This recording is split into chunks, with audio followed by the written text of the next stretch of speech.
মহাপবিত্র কিতাব কালামুল্লাহ শরীফ ওনাদের ইরশাদ মোবারক করেন,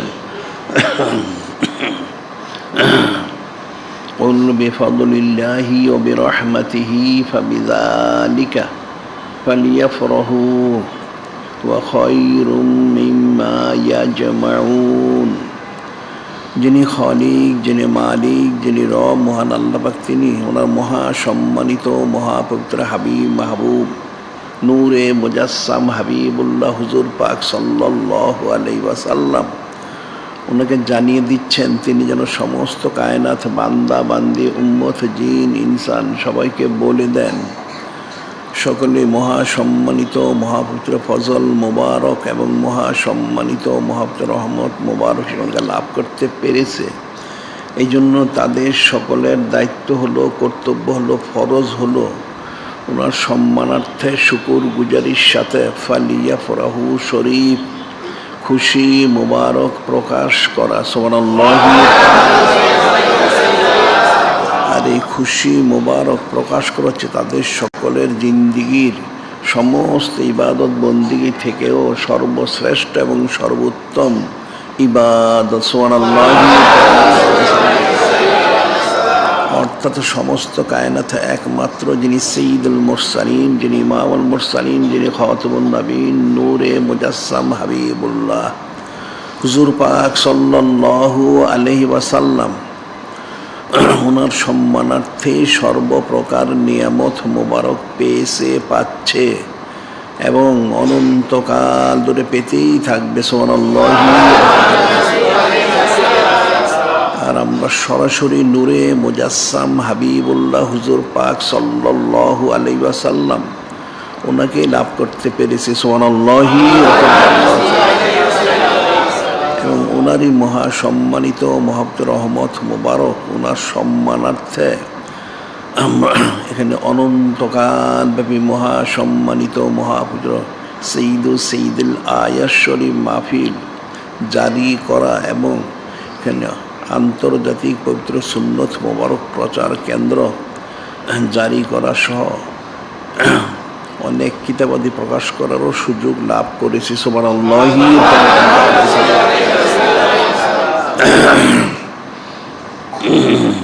ওনার রহমত মুবারক ওনার সম্মানার্থে আমার এখানে সলাতুল জুমা আদায় করা, আলোচনা করা এবং শোনারও সুযোগ লাভ করেছি। সুবহানাল্লাহ।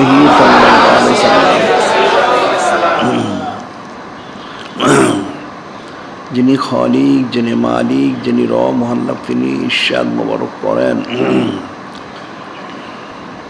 ইয়া আইয়ুহাল্লাযীনা আমানু কুতিবা আলাইকুমুস সিয়ামু কামা কুতিবা আলাল্লাযীনা মিন ক্বাবলিকুম লাআল্লাকুম তাত্তাকুন আইয়ামান মা'দুদাত فمن كان منكم مريضا أو على سفر فعدة من أيام أخر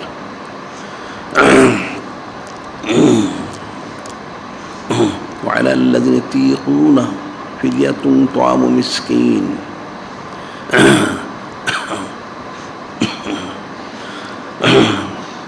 যিনি খালিক, যিনি মালিক, যিনি রব, মহান আল্লাহ পাক, তিনি ইরশাদ মোবারক করেন, ইমানদারা তোমাদের জন্য এই মহা সম্মানিত মহাপবিত্র রমাদান শরীফ মাস ওনার রোজাকে ফরজ করা হয়েছে যেমন পূর্বত উম্মতদের প্রতি ফরজ করা হয়েছিল, এখন ফরজ করা হয়েছে এর জন্য অসংখ্য অগণিত কারণ।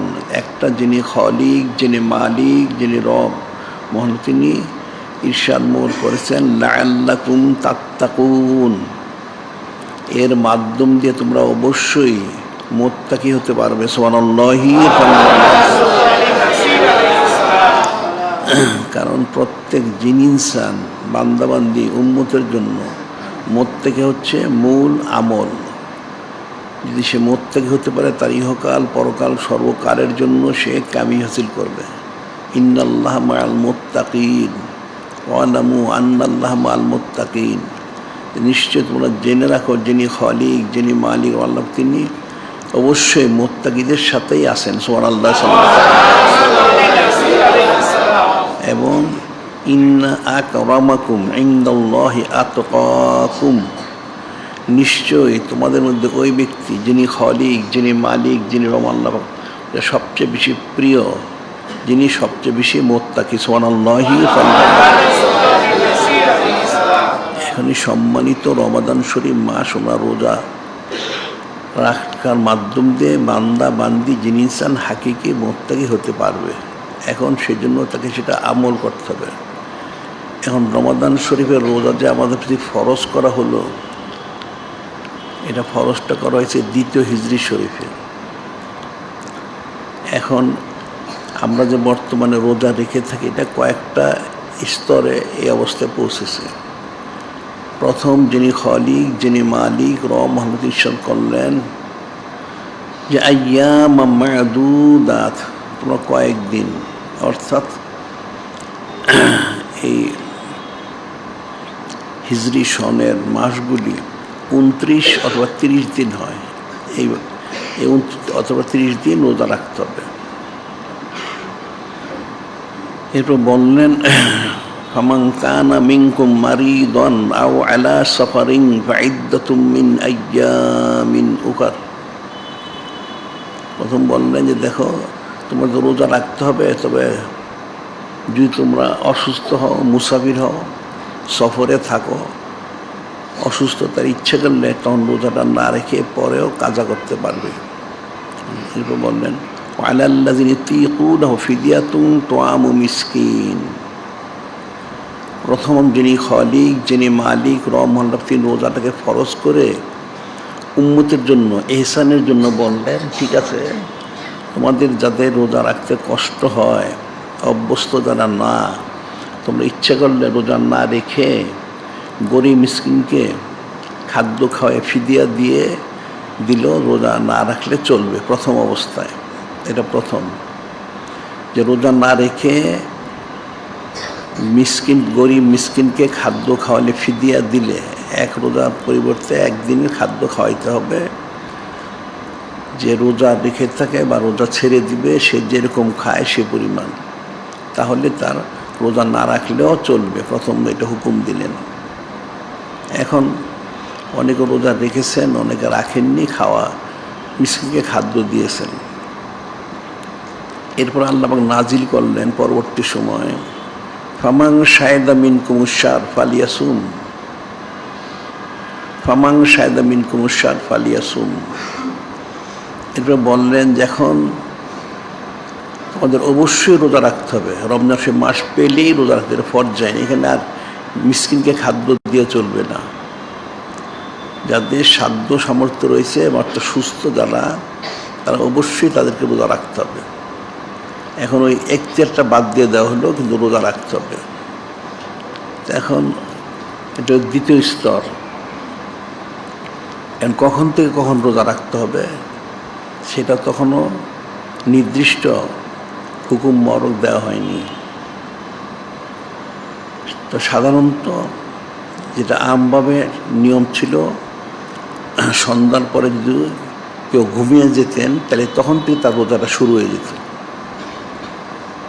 অনেক সাহাবাই কিরাম রাদিয়াল্লাহু তাআলা ওনারা অনেক কাজকাম করে বাড়িতে এসে বিশ্রাম নিতে যেয়ে খাবার খাওয়ার পূর্বে দেখা যায় অনেক ঘুমিয়ে যেতেন ক্লান্ত শ্রান্ত হয়ে, যার কারণে ওদের পরবর্তী দিন রোজা রাখতে কষ্ট হতো এবং আনুষঙ্গিক কোনো কাজকামের জন্য অসুবিধা হতো। তখন হুকুম দেওয়া লাগে ঠিক আছে, ঘুম থেকে উঠেও খাওয়া দাওয়া করা যাবে এবং তার অবস্থান মোবারকও করা যাবে, কোনো অসুবিধা নেই। কতক্ষণ সেটা তখনও ফয়সালা করা হয়নি। সেটা বললেন ওহিল্লা লাকুম লাইলাতা সিয়াম রাফাসু ইলা নিসাইকুম হুন্না লিবাসুন লিবাসুল লাহুন্না। বলে দেওয়া হলো যে রমজান শরীফ মাসের রাত্রিতে অবস্থান, নিরিবিলি অবস্থানটাকে যিনি খলিক, যিনি মালিক আল্লাহ পাক, তিনি এটা অনুমতি দিলেন।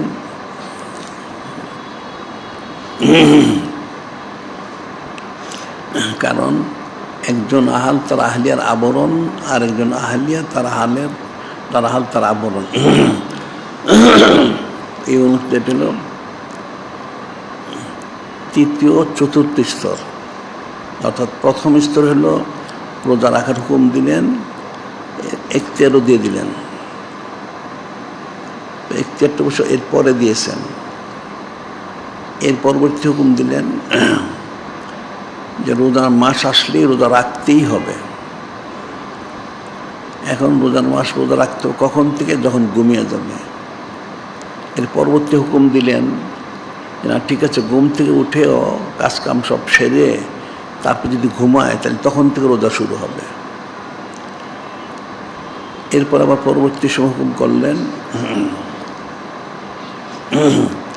যেটা চূড়ান্ত, যেটা হলো পঞ্চম, বলা হলো কুলু আশরাবু হাত্তা ইয়াতাবায়ানাল খায়তুল আবিয়াদু মিনাল খায়তিল আসওয়াদি মিনাল ফজর সুম্মা আতিম্মুস সিয়াম ইলাল লাইল।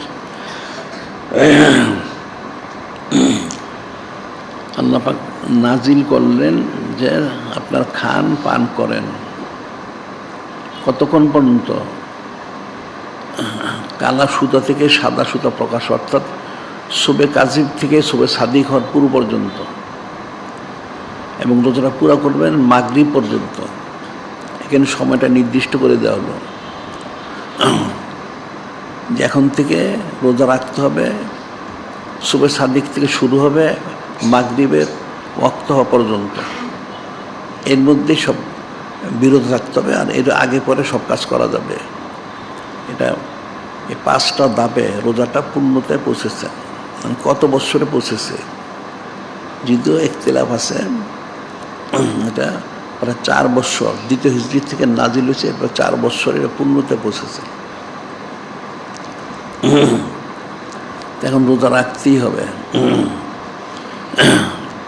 সেটা হলো এখন শুবে সাদিক থেকে মাগরিব পর্যন্ত। এখন রোজা রাখে কারা? এখানে আবার যেটা বলা হয়, 5 রোজার মধ্যে সাধারণত 5 শ্রেণীর লোক আছে। প্রথম শ্রেণী হচ্ছে যারা শুধুমাত্র এই শুবে সাদিক থেকে মাগরিব পর্যন্ত শুধু খাওয়া এবং পান করায় বিরত থাকে, কিন্তু এলেমূলক কাজ তারা করে, নাউজুবিল্লাহ। আর দ্বিতীয় শ্রেণীর লোক হচ্ছে যারা খাওয়া পান করা থেকে বিরত থাকার সাথে গুনাহ থেকেও বিরত থাকে। বা তৃতীয় শ্রেণী হচ্ছে তারা গুনাহ থেকে বিরত থাকার সাথে নেক কাজের মধ্যেও মশগুল থাকে। আর চতুর্থ শ্রেণী হচ্ছে যারা নেক কাজে মশগুল থাকার সাথে সাথে গায়রুল্লাহ থেকেও বিরত থাকে। আর পঞ্চম শ্রেণী হচ্ছে যারা চূড়ান্ত, ওনারা হচ্ছেন সর্বাবস্থায় যিনি খালিক, যিনি মালিক, যিনি মহাল্লাহ, যিনি নূরে মুজাসসাম হাবিবুল্লাহ হুজুর পাক সাল্লাল্লাহু আলাইহি ওয়াসাল্লাম, ওনাদের মহব্বতে সবসময় গরক থাকেন। সুবহানাল্লাহ। কাজী রোজা রাখতে হবে, রোজার মধ্যে সমস্ত গুনাহ থেকে বেঁচে থাকতে হবে, নেক কাজে মশগুল থাকতে হবে। হাকিকত গায়রুল্লাহ থেকে বেঁচে যিনি খালিক, যিনি মালিক, যিনি নূরে মুজাসসাম হাবিবুল্লাহ হুজুর পাক সাল্লাল্লাহু আলাইহি সাল্লাম, ওনাদের মহব্বতে গরক থাকতে হবে। এখন থাকতে পারলেই সে তার রোজার যে পবিত্রতা সেটা হাসিল হবে। যে তানজিয়াতুস সাওম, রোজার পবিত্রতা অনেক বিষয় আছে। যেমন প্রথম বলা হয়, হাদিস শুরু হয়ে গেছে, হযরত আবী হুরায়রা রাদিয়াল্লাহু তাআলা আনহু ক্বালা ক্বালা রাসূলুল্লাহ সাল্লাল্লাহু আলাইহি ওয়াসাল্লাম রুব্বা সাইমিন লাইসা লাহু মিন সিয়ামি ইল্লাল জু', রুব্বা সাইমিন লাইসা লাহু মিন সিয়ামি ইল্লাল জু', রুব্বা কায়িমিন লাইসা লাহু মিন কিয়ামি ইল্লাস সাহর। এখানে এক হাদিসে বলা হচ্ছে, হযরত আবু হুরায়রা রাদিয়াল্লাহু তাআলা বর্ণনা করেন, নূরে মুজাসসাম হাবিবুল্লাহ হুজুর পাক সাল্লাল্লাহু আলাইহি ওয়াসাল্লাম ইরশাদ করেন, রুব্বা সাইম, অনেক রোজাদার রয়েছে, রুব্বা সাইমিন লাইসা লাহু মিন সিয়ামি ইল্লাল জু', তারা শুধু ক্ষুধার্ত থাকা ছাড়া আর কিছু করে না। রুব্বা কায়িমিন লাইসা লাহু মিন কিয়ামি ইল্লাস সাহর, অনেক সালাতুত তারাবি আদায়কারী আছে, শুধু সজাগই থাকে, এদের কিন্তু হাকিকত নামাজের কোনো যেটা ফায়দা লাভ করা যেভাবে পড়া সেটা তারা করে না, নাউজুবিল্লাহ। আরেকটা হচ্ছে বলা হচ্ছে আন হযরত আবী হুরায়রা রাদিয়াল্লাহু তাআলা আনহু ক্বালা ক্বালা রাসূলুল্লাহ সাল্লাল্লাহু কাম মিন সায়মিন লাইসা মিন সিয়ামি ইল্লা যামা কাম মিন কিয়ামিন লাইসা মিন কিয়ামি ইল্লা সাহর। এখানে বলা হচ্ছে অনেক রোজাদার রয়েছে, তারা শুধু আগেরটা বলেছে শুধু ক্ষুধার্ত থাকে, না খেয়ে থাকে, এখানে সে শুধু পিপাসিত থাকে, কিন্তু কোনো ফায়দা সে লাভ করতে পারে না। নাউজুবিল্লাহ।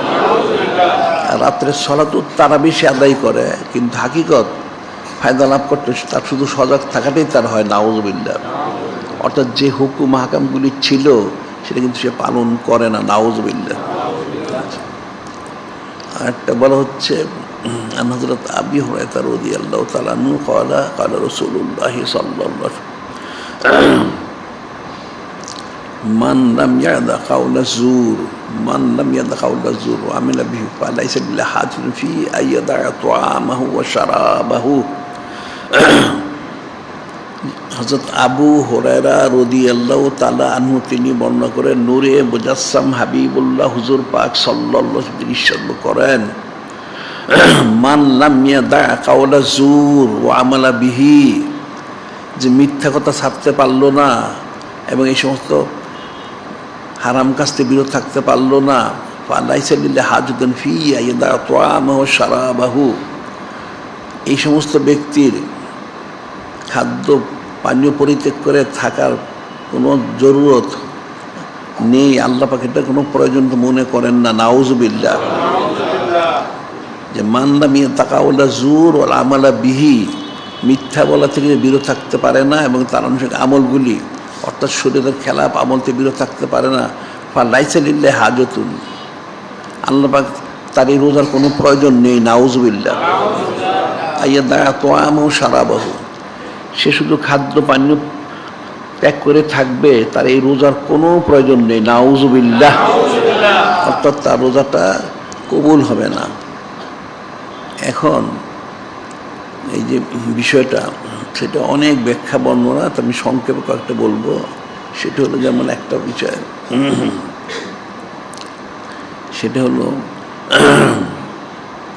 আল্লাহ বলছেন আল্লাহ ইয়াক্তাব বাদুম বাদান ইউহিব্বু আহাদুকুম আন ইয়াকুলা লাহা বাকিমাতান ফাকারিহতুমুহু ওয়াত্তাকুল্লাহ ইন্নাল্লাহা তাওয়াবুর রহিম। আপনার আল্লাহ বললেন, তোমরা একজন আরেকজনের গীবত করো না। যে তোমরা কি তোমার মৃত ভাইয়ের গোশত খাওয়া পছন্দ করবে? কখনো পছন্দ করবে না। তোমরা তওবা করো, আল্লাহ পাককে ভয় করো, তওবা করো, আল্লাহ পাক ক্ষমাশীল। এই প্রসঙ্গে একটা ঘটনা বলা হয়, এটা নূরে মুজাসসাম হাবিবুল্লাহ হুজুর পাক সাল্লাল্লাহু আলাইহি ওয়াসাল্লাম জামানায় এটা হাদিস শুরু হয়ে গেছে। সেটা হলো দুইজন মহিলা রোজা রেখেছিল, কিন্তু রোজা রাখার পর দিনের বেলা তারা অনেক ক্লান্ত শ্রান্ত হয়ে গেল, আর রোজা রাখতে পারতেছেন, অনেক কষ্ট। তা সেই দুজন মহিলারা সংবাদ পাঠালেন, ইয়া রাসূলুল্লাহ, ইয়া হাবিব আল্লাহ সাল্লাল্লাহু আলাইহি ওয়াসাল্লাম, আমরা কি রোজা ভেঙে ফেলবো? তখন তাদের কাছে একটা পেয়ালা দেওয়া হলো তাদেরকে, যে তোমরা এই পেয়ালার মধ্যে বমি করো। তারা বমি করলো, দেখা গেল কি বমি হলো টাটকা গোশত। নাউজুবিল্লাহ। একদম রক্ত মিশ্রিত গোশত বের হয়েছে। কী ব্যাপার? তখন নূরে মুজাসসাম হাবিবুল্লাহ হুজুর পাক সাল্লাল্লাহু আলাইহি ওয়াসাল্লাম বললেন, আসলে তারা মানুষের গীবত করেছিল, সেই জন্য তাদের রোজা রাখতে কষ্ট হয়েছিল। আর এই গীবতটা আল্লাহ বলছেন যে তোমরা মানুষের গীবত করো না। যে গীবত করে কেউ, তাহলে সেজন্য তার মৃত ভাইয়ের গোশত সে খেলো। নাউজুবিল্লাহ। তো সেটি আল্লাহ পাক এখানে হাকিকতটা প্রকাশ করেছেন। সাধারণত রোজা রেখে কষ্ট হওয়ার কথা না। যারা স্বাভাবিক, এখন বাচ্চা শিশু হুকুম আলাদা, অতি বৃদ্ধ হুকুম আলাদা। তো সাধারণভাবে রোজা রাখলে কষ্ট হয় না। কষ্ট হয় কেন? গুনাহ করলে, গীবত করলে বা এই ধরনের কোনো গুনাহ খাতা যারা করে তাদের রোজায় কষ্ট হয়। গুনার কারণে এটা কষ্টের কারণ হয়। আর যে সে পবিত্র থাকে, অর্থাৎ গুনাহ থেকে বেঁচে থাকে, তাহলে তার আর রোজায় কষ্ট হয় না, সেটা কুদরতিভাবে আল্লাহ পাক তাকে হেফাজত করেন। সুবহানাল্লাহ। এটা হলো একটা বিষয়। আর এরপর আরেকটা বলা হচ্ছে, রোজার মধ্যে এখন কিন্তু অনেকে ফতোয়া দেয় না, সেটা হলো যে ইঞ্জেকশন নেওয়া যায়, ইনহেলার, ইনসুলিন ইত্যাদি নেওয়া যায়। নাউজুবিল্লাহ। এটা কারটা একটা কুফরি ফতোয়া। এটা আমাদের মাসিকার বায়ানের সুর আমরা খণ্ডন করেছি। আসলে এই ফতোয়াটা দিয়েছে ওই দেবন্দি আশরাফ আলী থানভী। সে নিজেকে সে হেকিম মনে করতো, সে কবিরাজ হেকিম চিকিৎসক। তো সে ফতোয়া দিয়েছে ইঞ্জেকশন দিলে ওটা ভিতরে প্রবেশ, অর্থাৎ যেটা সত্য হচ্ছে মগজ এবং মেদা। মগজ হচ্ছে মগজ, মাথার মগজ, আর মেদা মানে পাকস্থলী। এই দুই জায়গায় কিছু প্রবেশ করলে রোজাটা ভঙ্গ হয়ে যায়। তো সে তার কি তাকিদ করেছে যেটা প্রবেশ করে না, নাউজুবিল্লাহ। অথচ মগজ আর মেদায় ওষুধ প্রবেশ না করলে কোনোদিন ক্রিয়া করবে না, এটা সে জানে না। তো তারাই ফতোয়া দিয়েছে যে ইঞ্জেকশন দিলে, ইনহেলার, ইনসুলিন বা এই ধরনের যা কিছু আছে, এটা রোজা ভঙ্গ হয় না, নাউজুবিল্লাহ। সেটাই বলা হচ্ছে। আসলে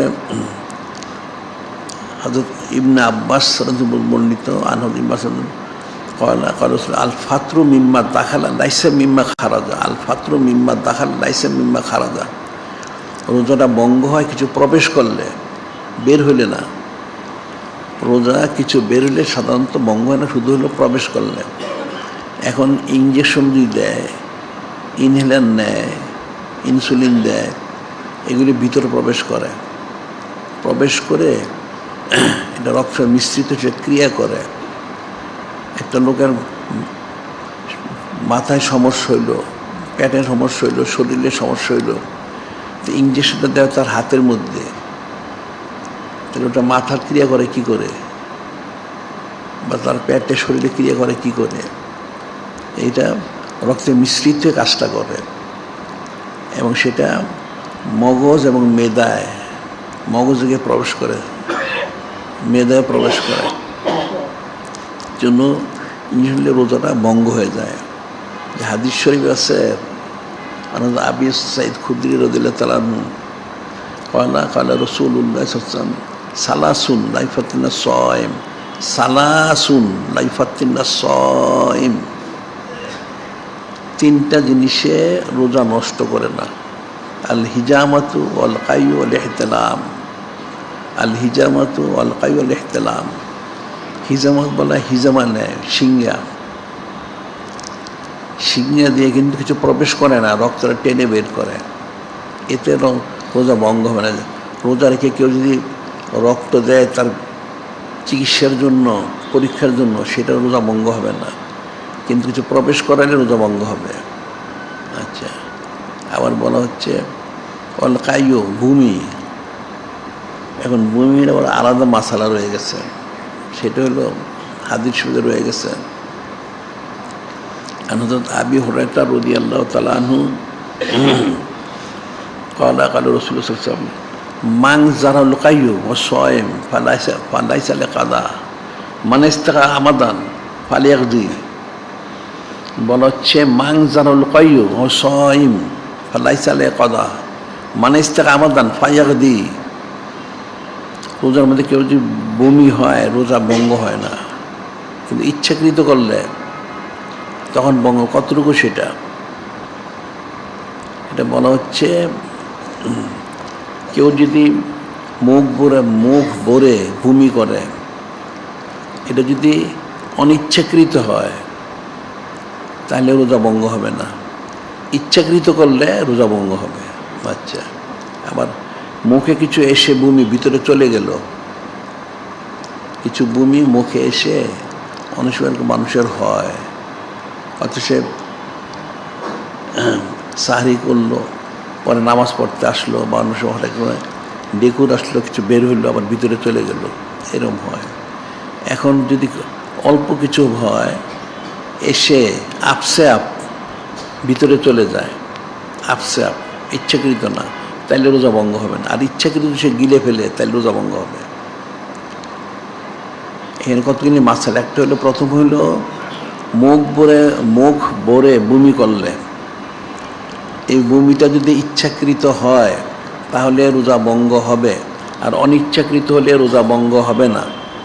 তারপর আবার হচ্ছে, এই মুখ ভরে বমিটা যদি তার ভিতরে প্রবেশ করেছে, গিলে ফেলে, ইচ্ছাই হোক আর অনিচ্ছা হোক, মুখ ভরে বমি গিলে ফেললে রোজা ভঙ্গ হয়ে যাবে। আচ্ছা, আর দ্বিতীয় মাসালা হচ্ছে, যদি অল্প বমি হয়, অল্প বমি যদি হয়, ইচ্ছা হোক আর অনিচ্ছা হোক, সে তার রোজাটা ভঙ্গ হবে না। কিন্তু যদি অল্প বমি সেটা যদি আপসে আপ তার ভিতরে চলে যায়, আপসে আপ আসলো চলে গেল, তাতে রোজা ভঙ্গ হবে। কিন্তু সে যে অল্প বমি গিলে ফেলে ইচ্ছাকৃত, তাহলে রোজা ভঙ্গ হয়ে যাবে। এগুলো বমির মাসালা।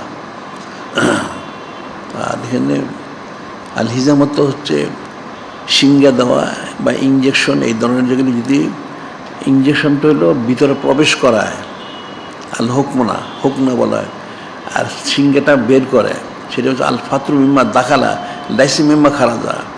কোনো জিনিস প্রবেশ করলে রোজাটা ভঙ্গ হবে, কিন্তু বের হলে রোজা ভঙ্গ হবে না। সিঙ্গাতে রোজা ভঙ্গ হয় না। আর আল ইহতিলাম বলা হচ্ছে, যদি তার রোজা দিনের বেলা কারো অনিচ্ছাকৃত গোসলের প্রয়োজন হয়ে যায়, দিনের বেলা অনিচ্ছাকৃত ঘুমের মধ্যে প্রয়োজন হয়ে গেল, সেটা রোজা ভঙ্গ হবে না। বলা হচ্ছে, আনাস সাবিত আল বুনানি রহমতুল্লাহ আলাই সুয়েল হযরত আনাস যে মালিক রাদিয়াল্লাহু তাআলা, কুনতুম তাকরাউনাল হিজামাতা আলা হাদে রাসূলিল্লাহ সাল্লাল্লাহু আলাইহি সাল্লাম ক্বালা আল্লাহ ইল্লা বিনাজলিদ দু। হযরত সাবিত বুনানি রহমতুল্লাহ বিশিষ্ট তাবী, উনি বলেন, আমি খাদেমে রাসূলিল্লাহ সাল্লাল্লাহু আলাইহি সাল্লাম হযরত আনাস বিন মালিক রাদিয়াল্লাহু তাআলাকে জিজ্ঞাসা করেছিলাম, আপনারা কি নূরে মুজাসসাম হাবিবুল্লাহ হুজুর পাক সাল্লাল্লাহু আলাইহি ওয়াসাল্লাম জামানায় সিঙ্গা নেওয়াটাকে মাকরু মনে করতেন? ক্বালা আল্লাহ, না, অন্য নাম বলতে হবে, ইল্লা মিন আজলিদ দু, যারা দুর্বল লোক তাদের জন্য সেটা মাকরু। সিঙ্গা দিলে টানলে অনেক রক্ত বের হয়, এতে বেশি সিঙ্গা নিলে অনেক রক্ত বেশি বের হলে অনেকে দুর্বল হয়, তাদের জন্য মাকরু। কিন্তু সাধারণ সিঙ্গা নেওয়ার কোনো নিষেধ নেই। সবাই নূরে মুজাসসাম হাবিবুল্লাহ হুজুর পাক উনি রোজা অবস্থা এবং এহরাম অবস্থা উনি সিঙ্গা মোবারক গ্রহণ করেছেন। সুবহানাল্লাহ। কাজে বিষয়গুলি ফিকির করতে হবে। এখন রোজার পবিত্রতা রক্ষা করতে হবে। আচ্ছা, এরপর বলা হচ্ছে মুমিন মাসালা বলা হলে, এরপর মেসওয়াক করাটা যা আর সেওয়াক, সেটা বলা হচ্ছে যে মেসওয়াকটা যে মানুষ করে কীভাবে করবে। এখন তো মানুষ অনেকে মেসওয়াক দিয়ে করে, ডাল দিয়ে করে, অনেকে হয়তো ওই যে বাজারে যে ব্রাশ পাওয়া যায় সেটা দিয়ে মানুষ করে, অনেক রকম করে। তবে কেউ মাজন ব্যবহার করে, আবার কেউ করে না। মাজন যেমন যে বাজারে যে পেস্ট জাতীয় জিনিস পাওয়া যায় বা এই যেমন যা পাওয়া যায় সেগুলি, অথবা আর অনেক কিছু পাওয়া যায়। বলা হচ্ছে আমির ইবনে আবি রবিয়াতা রাদিয়াল্লাহু আনহু ক্বালা রাআইতু নবী সাল্লাল্লাহু আলাইহি ওয়াসাল্লাম মা লা উহসি ইয়াতাসাওয়াকু ওয়া হুয়া সায়িম, মা লা উহসি ওয়া হুয়া ইয়াতাসাওয়াকু ওয়া হুয়া সায়িম। আমি অনেকবার দেখেছি নূরে মুজাসসাম হাবিবুল্লাহ হুজুর পাক সাল্লাল্লাহু আলাইহি ওয়াসাল্লাম উনি এই রমজান শরীফে রোজা রাখা অবস্থায় মেসওয়াক করতে দেখেছি। আচ্ছা, আবার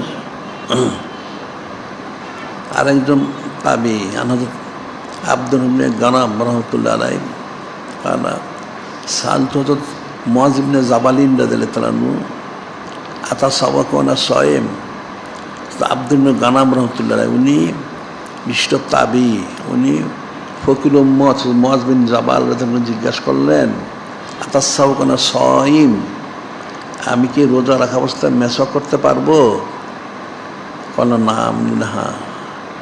তখন উনি বললেন, কিন্তু আইউন নাহারে, কখন করব, দিনে কোন সময়? কলা আইউন্নার শীতা গুদুয়াত আসিয়া, উনি বলেন আপনার যখন পছন্দ, সকালে, সন্ধ্যায়, বৈকালে। এখান থেকে যে মাসালাটা বের করে সেটা হলো আমাদের হানাফি মাযহাব মোতাবেক মেসওয়াক সবসময় করাই জায়েজ, তবে এটা ডাল দিয়ে যদি কাঁচা ডাল হোক আর শুকনা ডাল হোক, কিন্তু কোনো মাজন ব্যবহার করা জায়েজ নাই। আমভাবে কিন্তু ফতোয়া দেয় মানুষ মাজন ব্যবহার করা মাকরু না, আসলে এটা হারাম।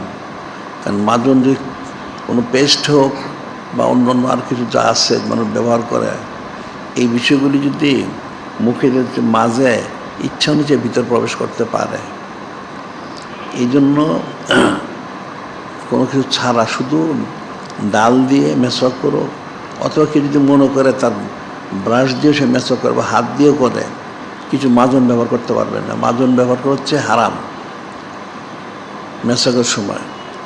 তো কখন করে? সকাল সন্ধ্যা। এখানে শাফি মাযহাবের ফতোয়া হচ্ছে দিনের প্রথম ভাগ করা জায়েজ, পরের ভাগ করা ওনারা মাকরু বলেন। আবার আরেকটা ফতোয়া হচ্ছে যে শুকনা ডাল দিয়ে করতে হবে, কাঁচা ডাল দিয়ে করা জায়েজ। কিন্তু আমাদের হানাফি মাযহাবে সারাদিন সবসময় করা যায়, কাঁচা ডাল শুকনা ডাল দিয়ে করা যায়, কোনো অসুবিধা নেই। তো ওনাদের অনেকের ফতোয়া হচ্ছে যে মেসওয়াক করা নিষেধ। কী কারণে? রোজাদার রোজা রাখলে তার মুখে একটা ঘ্রাণ পয়দা হয়। রোজাদার রোজা রাখলে তার মুখে একটা ঘ্রাণ পয়দা হয়। আসলে ঘ্রাণটা মুখে না, ঘ্রাণটা আমাদের পেটের মধ্যে ক্ষুধার কারণে ওটা মুখ দিয়ে বের হয়। তো ইমামে আজম আবু হানিফার মতন ফতোয়া দিচ্ছে যে মেসওয়াক করলে এটা কিন্তু দূর হয় না। এই গ্রামটা যিনি খলিক, যিনি মারি রহমান করছে, মেশকামত থেকে বেশি প্রিয় সুবহানাল্লাহ। যেটা হাদিসে বলা হয়েছে, ওতিয়াত উম্মতি খামসা খিসাল ফি রমাদান লাম তুতুন উম্মতুন ক্বাবলাহুম, যে আমার উম্মতকে রমজান শরীফ ওনার সম্মানার্থে ওতিয়াত উম্মতি খামসা খিসাল ফি রমাদান লাম তুতুন উম্মতুন ক্বাবলাহুম, আমার উম্মতকে 5টা সিফত দেওয়া হয়েছে, মর্যাদা দেওয়া হয়েছে, ফজিলত দেওয়া হয়েছে, যেটা পূর্ববর্তী কোনো মতে দেওয়া হয় না। আমার প্রথম হচ্ছে খুলুফা মিস-সাইম আতিউনদাল্লি মির রিহিল মিস্ক। খুলুফা মিস-সাইম, প্রথমটা হচ্ছে রোজাদারের মুখের ঘ্রাণটা। আতিয়াবু ইনদাল্লাহি মির রিহিল মিস্ক, যিনি খলিক, যিনি মালিক, রব আল্লাহ, ওনার কাছে এটা মেশকাম্বরের চেয়েও বেশি প্রিয় সুবহানাল্লাহ। তো সেটাই ওনার ফতোয়া দেন, যেটা দূর হয়ে যায় না। এটা আসলে ঘ্রাণটা মুখে পয়দা হয় না, পেটে হয়, মুখ দিয়ে বের হয়। মেসওয়াক করলে সেটা দূর হয় না। সেজন্য আমাদের মাযহাবে মেসওয়াক সবসময় করা যায়, কাঁচা ডাল দিয়ে করা যায়, শুকনো ডাল দিয়ে করা যায়, তবে মাজন ব্যবহার করা যাবে না। অন্য অন্য মাযহাবে অনেকে ওনারা মেসওয়াক করেন মাকরু বলেন, আবার কাঁচা ডাল দিয়ে নিষেধ করেন, আবার অনেকে হচ্ছে জোরের আগ পর্যন্ত করা যাবে, পরে করা যাবে না। কিন্তু আমাদের মাঝে কিন্তু সবসময় করা যায় মেসওয়াক, এটা মনে রাখতে হবে। আচ্ছা, এরপরে বলা হচ্ছে রোজা রেখে মানুষের সুরমা যদি ব্যবহার করতে পারবে কিনা, সুরমা অর্থাৎ চোখে। এখন রোজা রেখে সুরমা দেওয়া বা চোখে যে কোনো মানুষ ওষুধের যে ফোঁটা দেয়, যেটা ড্রপ বলে, যে ফোঁটা, চোখে ওষুধ দেওয়া সুরমা প্রত্যেকটা জায়েজ আছে।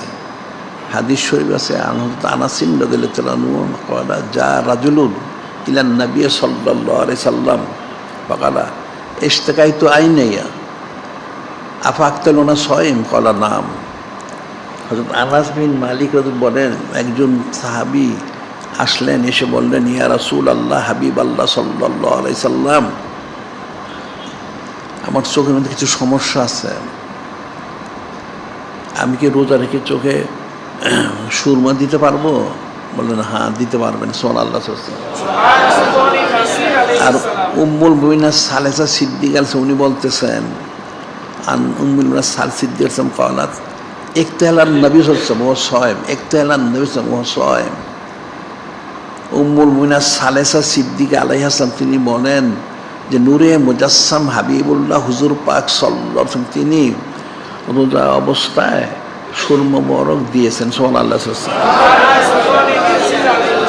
আর আরেক বর্ণনা আছে যে নূরে মুজাসসাম হাবিবুল্লাহ হুজুর পাক সাল্লাল্লাহু আলাইহি ওয়াসাল্লাম একটা সুরমা দানি মোবারক ছিলেন, সেটা থেকে উনি সবসময় সুরমা মোবারক দিতেন সুবহানাল্লাহ। এখন চোখে সুরমা দেয় বা কোনো ওষুধ যদি দেয়, এটা যদি তার মুখে স্বাদ আসে, স্বাদ পায় মুখেটা দিয়ে, তাতেও রোজা ভঙ্গ হবে না। আর এখন যে কানে কিছু দেয়, কানে যদি পানি প্রবেশ করে এতে রোজা ভঙ্গ হবে না। কিন্তু কানে যদি তেল দেয়, ওটা জয়তুনের তেল হোক, সরিষার তেল হোক, কানে যদি তেল দেয় কেউ, তাহলে রোজা ভেঙে যাবে। কানে তেল দেওয়া যাবে না।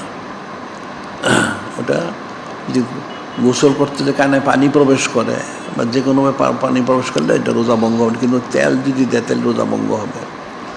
আবার মানুষ যারা অনেকে যেমন আগরবাতি জ্বালানো বা ধূপ দিল,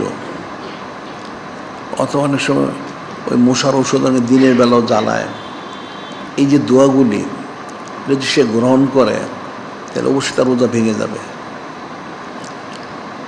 আগরবাতির দোয়াটা, ধূপ জ্বালালে তার দোয়াটা, বা এই ধরনের যা আছে, বা মশার জন্য যে ওষুধগুলি যেটা কয়েল তারা বলে, সেগুলো ওষুধগুলি ওটার দোয়াটা টানলে সরাসরি রোজা ভেঙে যাবে। কিন্তু রাস্তাঘাটে চলাচলের সময় যে গাড়ির যে দোয়াটা, এই দোয়া যদি তার নাক দিয়ে মুখ দিয়ে প্রবেশ করে তাহলে রোজা ভঙ্গ হবে না। অথবা মহিলার যে পাক শাক করে, এখন যদি লাকড়ির চুলাতে পাক শাক করতে দোয়া বেরো অনেক, ওটাতেও রোজা ভঙ্গ হবে না। কিন্তু এই ধরনের বিষয়গুলি যে সে দোয়া গ্রহণ করে, সেটা রোজা ভঙ্গ হয়ে যাবে। আবার আরেকটা মাসালা এখানে, সেটা হলো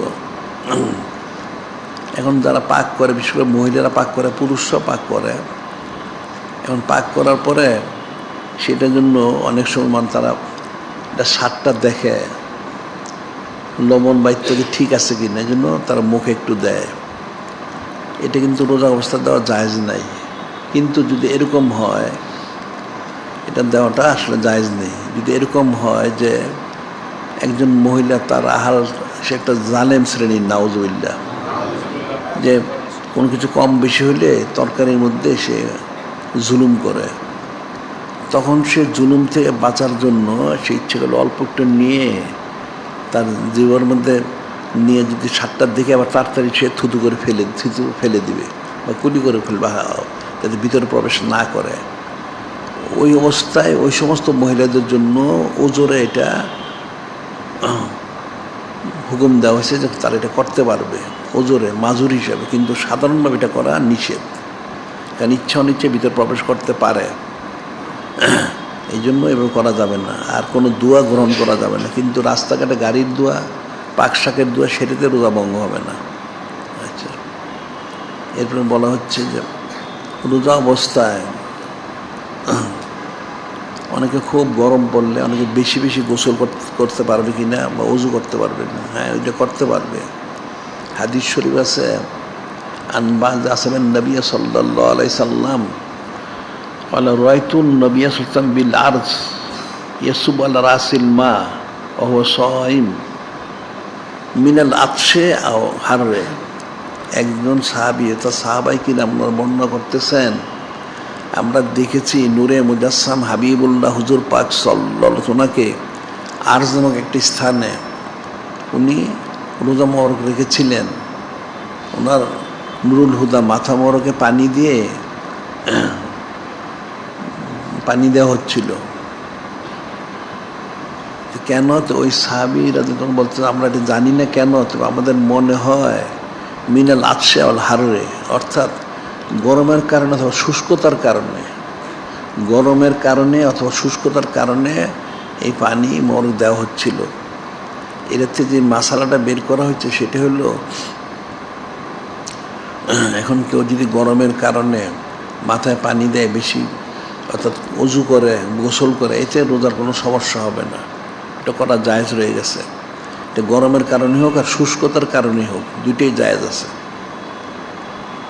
আরেকটা মাসালা আছে, সেটা হইল আন উম্মিনা সালেহ সিদ্দিক আলাইহিস সালাম قالت কানা রাসূলুল্লাহ সাল্লাল্লাহু আলাইহি ওয়াসাল্লাম ইউদরিকুল ফজর ওয়া ফি রমাদান ওয়া জুনুবুন মিন গায়রি হুলমিন ফায়াক্তাসিলু ইয়াসুমু ফায়াক্তাসিলু ইয়াসুমু। উম্মুল মুমিনিন সালিসা সিদ্দিকা আলাইহিস সালাম তিনি বর্ণনা করেন আরেকটা মাসালা উম্মতের জন্য, সেটা হলো যে নূরে মুজাসসাম হাবিবুল্লাহ হুজুর পাক সাল্লাল্লাহু আলাইহি ওয়াসাল্লাম অনেক সময় রমজান শরীফে যদি গোসলের প্রয়োজন হতো, তিনি সাহারি করে, হাত মুখ দিয়ে সাহারি করে এরপরে তিনি গোসল করে নামাজ আদায় করেছেন। সেটাও উম্মতের জন্য, যেহেতু নূরে মুজাসসাম হাবিবুল্লাহ হুজুর পাক সাল্লাল্লাহু আলাইহি ওয়াসাল্লাম লাকাদ কানা লাকুম ফি রাসূলিল্লাহি উসওয়াতুন হাসানাহ, তিনি সকলের জন্য সর্বসময় সর্বকালের জন্য সর্ববিষয় তিনি অনুসরণীয়। সুবহানাল্লাহ সাল্লাল্লাহু আলাইহি ওয়াসাল্লাম। এখন যে কোনো উম্মতের এরকম হয়ে যায়, সে হয়তো সবিসারে গোসল করতে পারলো না, তাহলে সে কী করবে? সে তখন হাত মুখ ধুয়ে খাদ্যটা খেয়ে পরে সে গোসল করে নামাজ কালাম পড়বে, সেটাও জায়েজ আছে। এই মাসালাটাও শিক্ষা দিয়েছেন সুবহানাল্লাহ সাল্লাল্লাহু আলাইহি ওয়াসাল্লাম। একটু বলা হচ্ছে, এখন ভুলে যদি কেউ খাবার খায় তাহলে সেটা কি হবে? আর হযরত আবি হুরায়রা রাদিয়াল্লাহু তাআলা আনহু ক্বালা রাসূলুল্লাহ মান নাসিয়া সায়ম, মান নাসিয়া সায়ম ওয়া আকালা ওয়া শারিবা ফালিউতিম্মু সাওমাহু ফাইন্নামা আতামুল্লাহু ওয়া সাকাহু। বলা হচ্ছে, কোন লোক রোজা রেখে সে ভুলে গেল, সে খাওয়া দাওয়া করলো, পানি পান করলো, পরে স্মরণ হইল যে তাহলে সে যেন রোজাটা পুরো করে, এতে রোজা ভঙ্গের কারণ হবে। ফাইন্নামা আতামুল্লাহু তাআলা সাকাহু, আল্লাহ তাকে খাওয়াইছেন, পান করাইছেন। সুবহানাল্লাহ সাল্লাল্লাহু আলাইহি ওয়াসাল্লাম। এখানে মাসালা হচ্ছে, সেটা হলো যদি কেউ দেখে কোনো একটা লোককে রোজাদার অবস্থায় খাদ্য খাচ্ছে, তার মনে নাই, তাহলে প্রথম সে লক্ষ্য করবে যে লোকটা কি শক্তিশালী না দুর্বল। যদি লোকটা দুর্বল হয় তাহলে তাকে স্মরণ করানোর দরকার নাই, সে খাইতে থাকুক, খাবার যখন তার শেষ হয়ে যাবে তখন বলবে তুমি তো রোজাদার, এতে তার রোজার কোনো সমস্যা হবে না।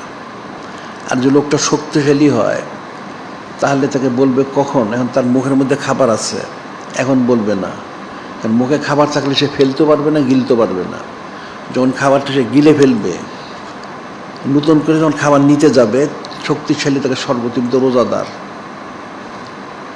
এখানে মাসালা অনেকগুলি। একটা হলো, কেউ যদি রোজা রেখে ভুলে খাদ্য খায়, পানি পান করে, তাতে তার রোজা ভঙ্গ হবে না, সে রোজাটা পুরো করবে। এটা আল্লাহ ওনাকে খাওয়াইছেন, পান করিয়েছেন। এখন কেউ যদি কারোর সামনে এরকম দেখে যে একটা লোক রোজা রেখে খাদ্য খাচ্ছে, তাহলে প্রথম লক্ষ্য করতে হবে যে লোকটা কি সবল না দুর্বল। যদি সে লোকটা দুর্বল হয়, তাকে স্মরণ করার কোনো প্রয়োজন নাই, স্মরণ করার না, তা খেতে দাও, পান করতে দাও। যখন খাওয়া পান শেষ হয়ে যাবে তখন স্মরণ করাই দিও যে তুমি রোজাদার, সেজন্য সাবধান হয়ে যায়। আর যে লোকটা সবল হয় তাহলে তাকে বলবে কখন, এর মুখে সে খাবার দিছে, লোক মাসে চিবাচ্ছে, এই অবস্থায় বলা যাবে না। কারণ এই অবস্থায় বললে সে খেতেও পারবে না, ফেলতেও পারবে না, হয়তো কিছু খেয়ে ফেলবে, তার রোজা ভঙ্গ হয়ে যাবে। যখন তার মুখের খাবারটা শেষ হয়ে যাবে, ভিতর গিলে ফেলবে সে, এখন নতুন করে আবার লোকমা যখন নিবে তখন স্মরণ করাই দিতে হবে, তাহলে তার রোজার কোনো সমস্যা হবে না। আল্লাহ পাক তাকে খাদ্যটা খাওয়াইছেন এবং পানি পান করাইছেন। সুবহানাল্লাহ সাল্লাল্লাহু আলাইহি ওয়াসাল্লাম। তবে সাধারণত যেটা হাদিস রয়ে গেছে, একটা হলো মান আফতারা ফি রমাদান নাসিয়ান, মান আফতারা ফি রমাদান নাসিয়ান ফালা কাযা আলাইহি ওয়ালা কাফারা। কেউ রোজার দিন যে ভুলে খায়, পান করে, এটার কোনো কাজা কাফারা নাই। রোজা রেখে খাদ্য খেলে পানি কোনো কাজা কাফারা নাই, স্মরণ হয়ে এটা বন্ধ করে দিবে। আচ্ছা, আরেকটা অনেকে বলে স্বপ্নের মধ্যে অনেকে খাদ্য খায়, স্বপ্নে খেলে তো ভঙ্গ হওয়ার কোনো প্রশ্নই নাই, ভুলে খাদ্য খেলেও রোজা ভঙ্গ হয় না। আবার আরেকটা বলা হচ্ছে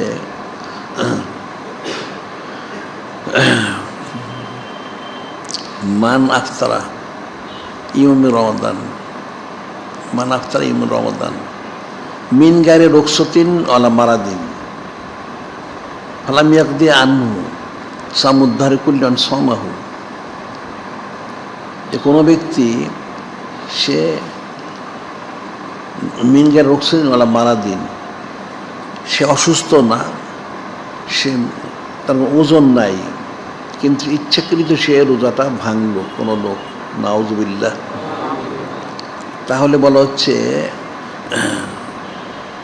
লাম ইয়াকদানু সামুদ্ধারে কুল্লি হন সমাহু।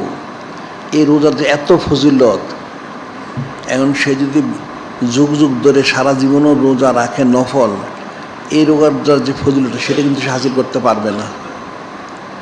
ইচ্ছাকৃত একটা লোক রোজা ভাঙলো, এই রোজার ভাঙার কারণে এটার যে ফজিলতটা পাওয়ার কথা ছিল, সেই ফজিলত পাওয়ার জন্য যদি সে যুগ যুগ ধরে রোজা রাখে নফল রোজা, তাতে কিন্তু ওই ফজিলতটা সে পাবে না। এই ফরজ রোজার ফজিলতটা এত বেশি, সুবহানাল্লাহ সাল্লাল্লাহু আলাইহি ওয়াসাল্লাম। এই জন্য ইচ্ছাকৃত রোজা ভাঙা ঠিক হবে না। আবার এই কোনো ওজন দেখায় যেটা আসলে সে ওজন মাজুন না, এটা কখনো তার ঠিক হবে না। এখানে আবার একটা বিষয় রয়ে গেছে,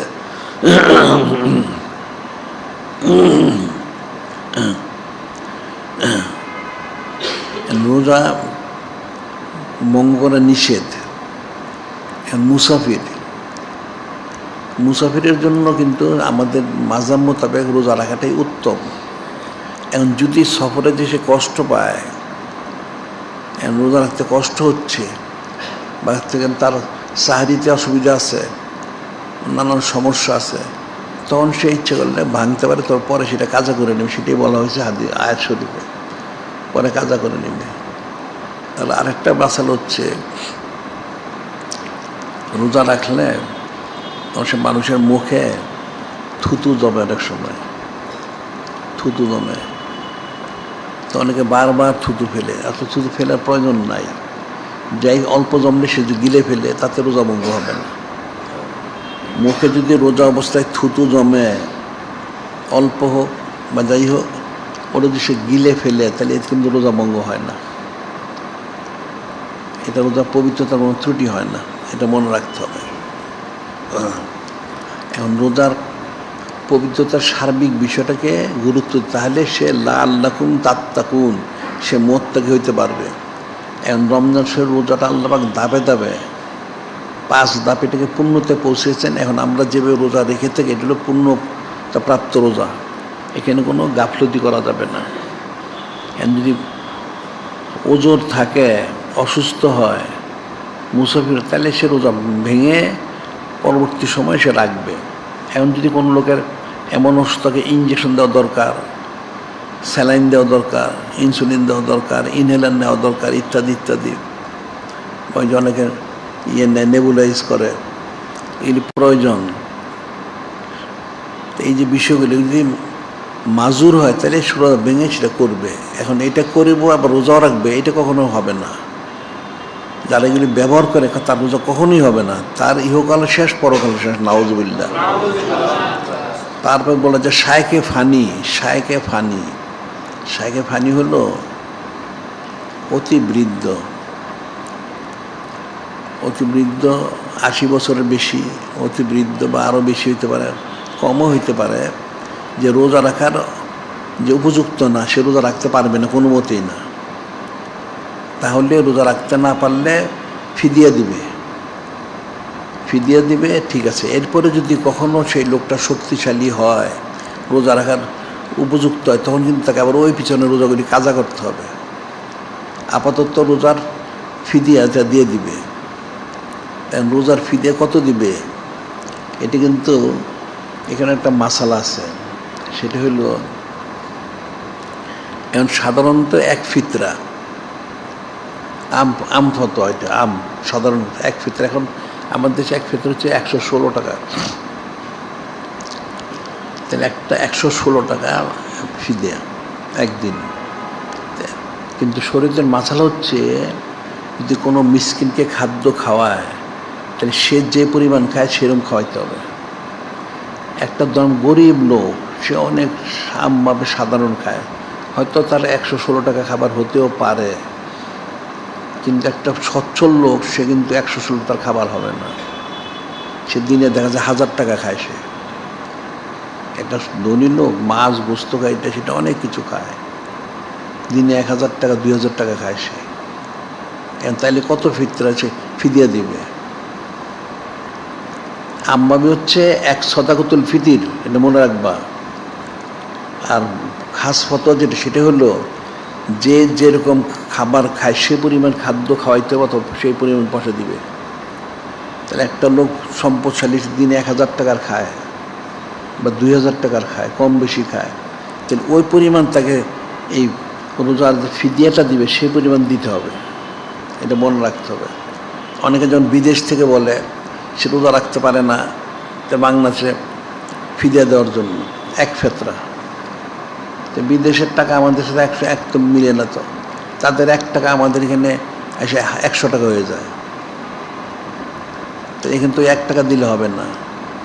সে যেই দেশে থাকে সেই দেশের সে যে খাওয়া দাওয়া করে সে কী পরিমাণ হয়, কত টাকার খায়, ওই দেশের মুদ্রায় কত খায়, যেই যা হয় সেটা আমার দেশের মুদ্রা সেটা কত হবে, ওই পরিমাণ তাকে ফিদিয়া দিতে হবে। এই মাসালগুলো মানুষ বুঝে না, জানে না। এরা হয়তো ফিদিয়া 116 টাকা দিয়ে দিল, কিন্তু সে নিজে খায় 1000 টাকা। এটা তার হাকিকত, এটা আদায় হবে না। এটা একটা নিম্ন একটা পরিমাণ বলা হয়েছে। আর গরিবের জন্য, এখন তো অনেক গরিবের চেয়ে বেশি খায়। তাহলে আসলে যে যে পরিমাণ খাদ্য খায় সেই পরিমাণ খাদ্য খাওয়াইতে হবে, অথবা তার টাকাটা দিতে হবে, তাইলে ফিদিয়া হবে, এটা মনে রাখতে হবে। রোজার সার্বিকভাবে এখন কথাবার্তা, চালচলন, আচার ব্যবহার, খাওয়া দাওয়া ইত্যাদি ইত্যাদি যা আছে সবগুলি বিষয়ে কিন্তু পবিত্রতা রক্ষা করতে হবে। যা রোজা রেখে যারা মিথ্যা বলে, যে রোজা জীবনে হবে না, রোজাটা বাদ হয়ে যাবে। বা অনেকে নাম্মাম, চগলখোর, এগুলি করে, একজনের কথা একজন ফেতনা সৃষ্টি করে, অথবা গীবত করে, ইত্যাদি ইত্যাদি যা আছে, এগুলি যখন করে তাহলে সেটা তার রোজাটা নষ্ট হয়ে যাবে। তবে এখানে গীবতের একটা মাসালা আছে, সেটা হলো গীবত কাকে বলে, এটা মানুষ জানে না। আসলে গীবতটা হচ্ছে একজন একটা অপরাধ করছে, সে অপরাধ করার পরে সে তওবা করছে, ওই তার অপরাধটাকে প্রচার করাটা এটা গীবত হবে, যেটা শুনলে সে অসন্তুষ্ট হবে। আচ্ছা, আর যদি এরকম হয় 7 শ্রেণীর লোকের দোষ ত্রুটি বর্ণনা করলে গীবত হয় না। 7 শ্রেণীর 7 প্রকার লোকের দোষ ত্রুটি বর্ণনা করলে গীবত হয় না। সেটা কি?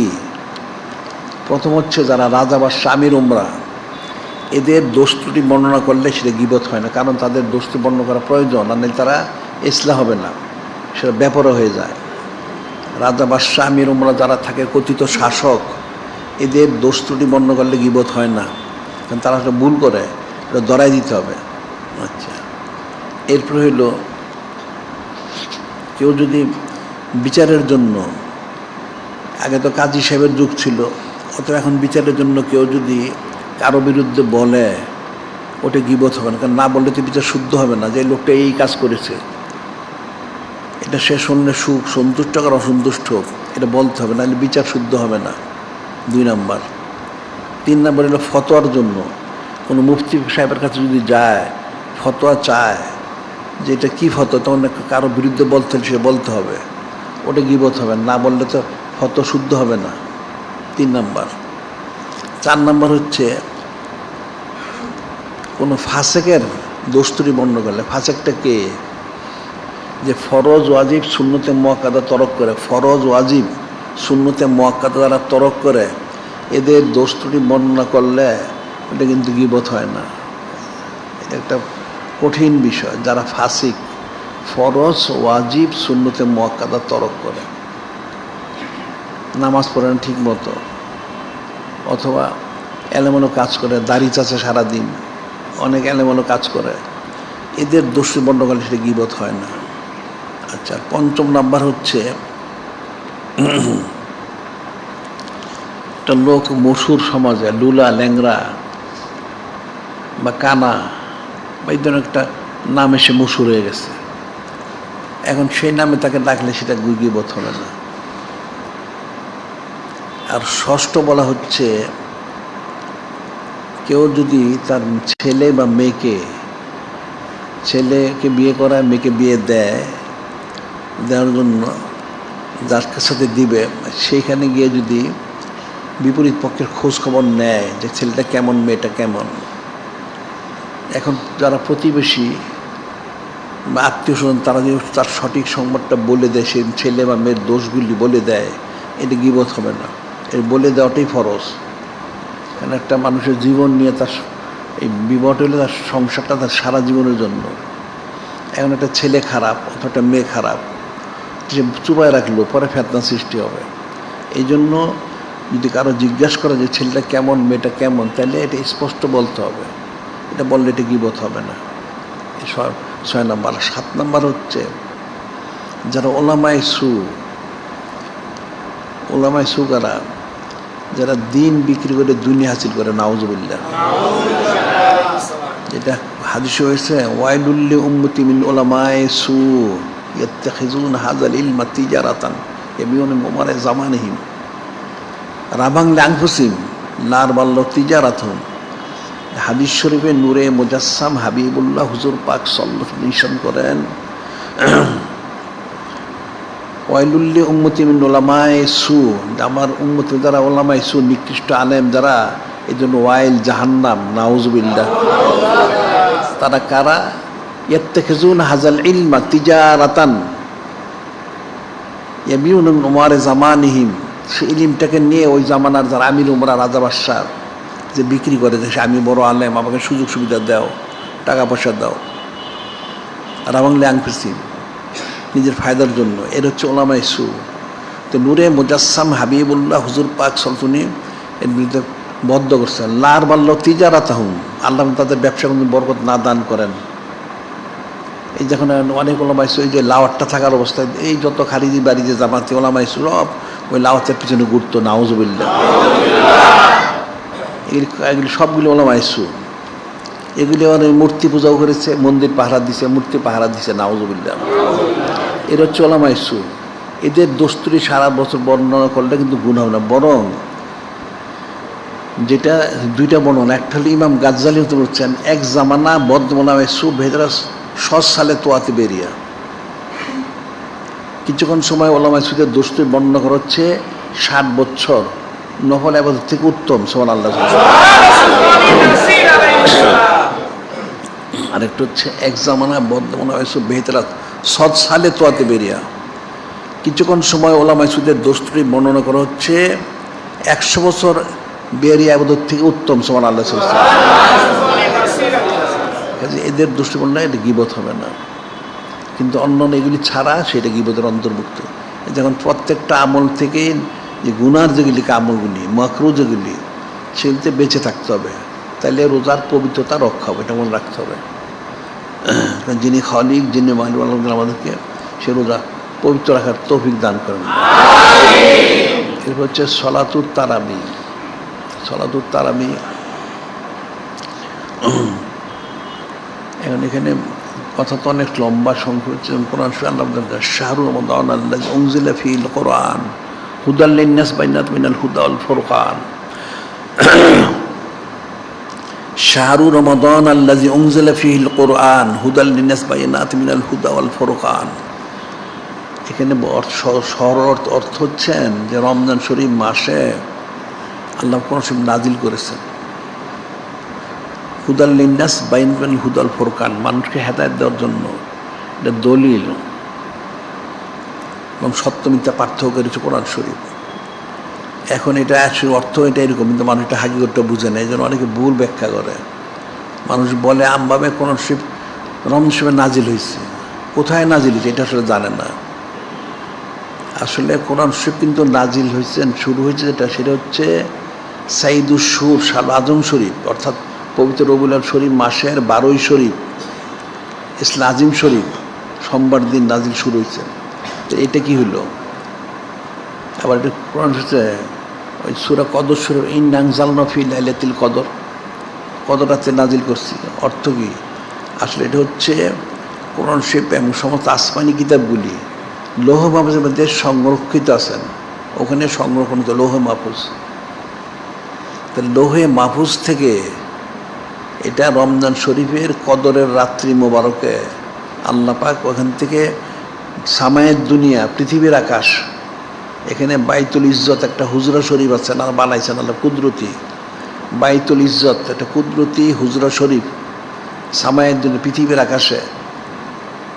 ওই রমজান শরীফ, এই লাইলাতুল কদর, এই রাত্রি মোবারকে ওই লৌহ মাহফুজ থেকে বাইতুল ইজ্জতে একসাথে আল্লাহ পাক নাজিল করেছেন।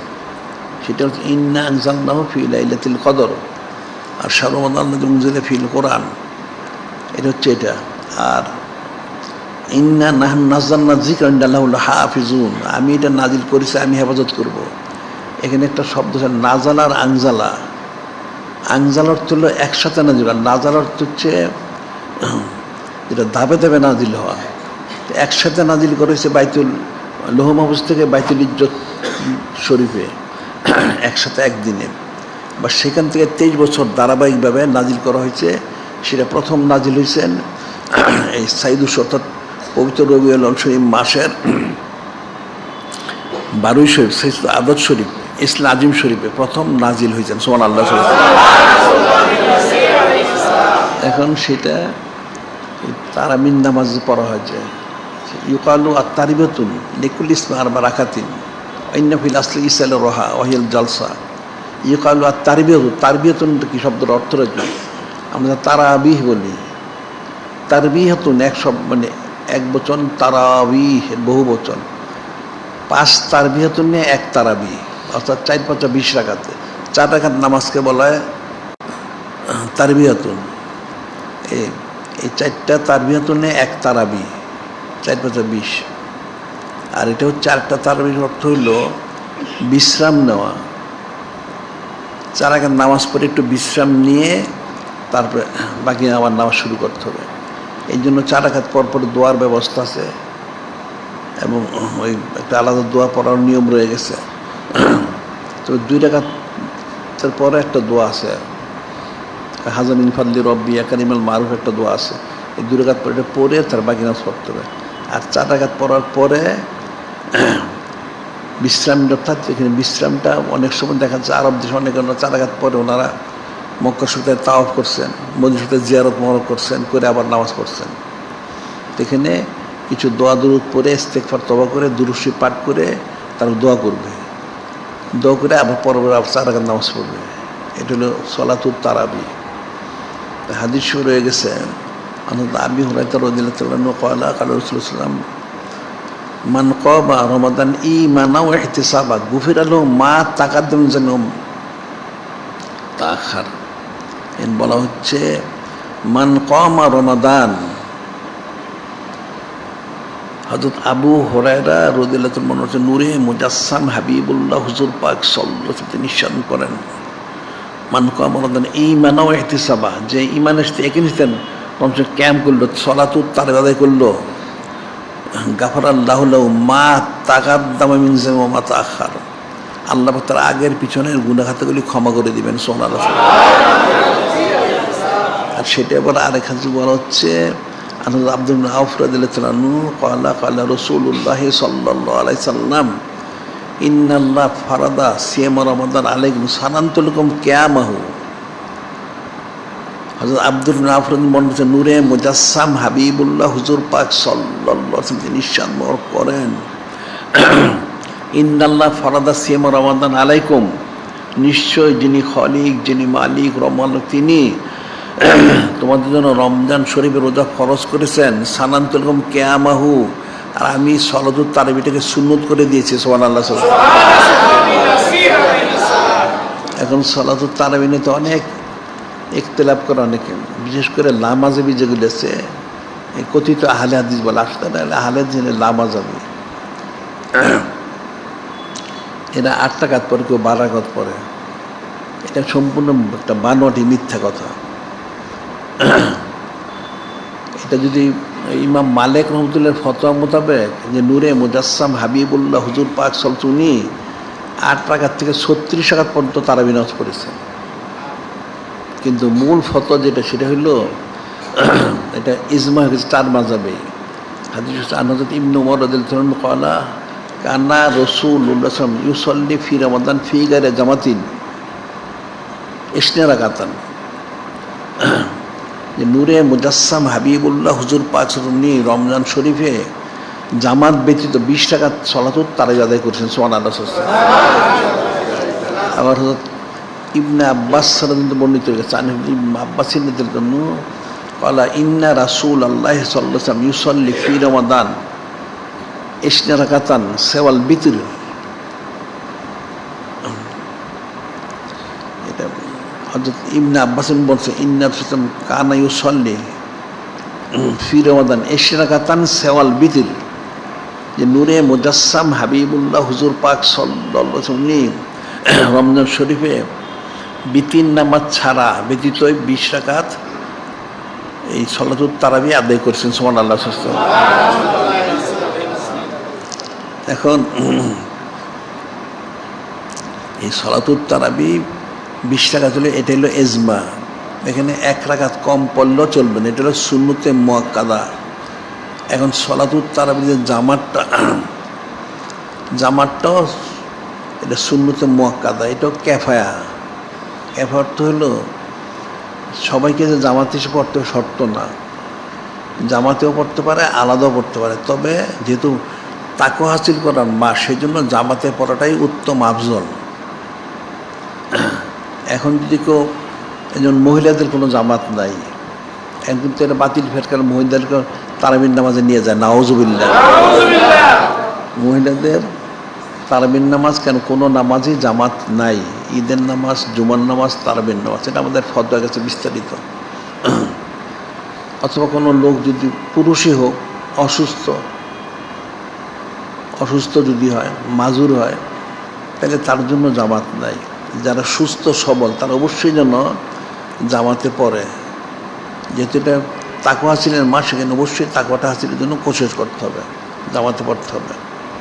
তবে অবশ্যই 20 রাকাত, 1 রাকাত কম পড়লেও তার এই সুন্নতে মুআক্কাদার যে বিষয়টার আদায় হন, তার সুন্নতে মুআক্কাদা তরক করলে ওয়াজিব তরকের গুনাহ হয়। নাউজুবিল্লাহ।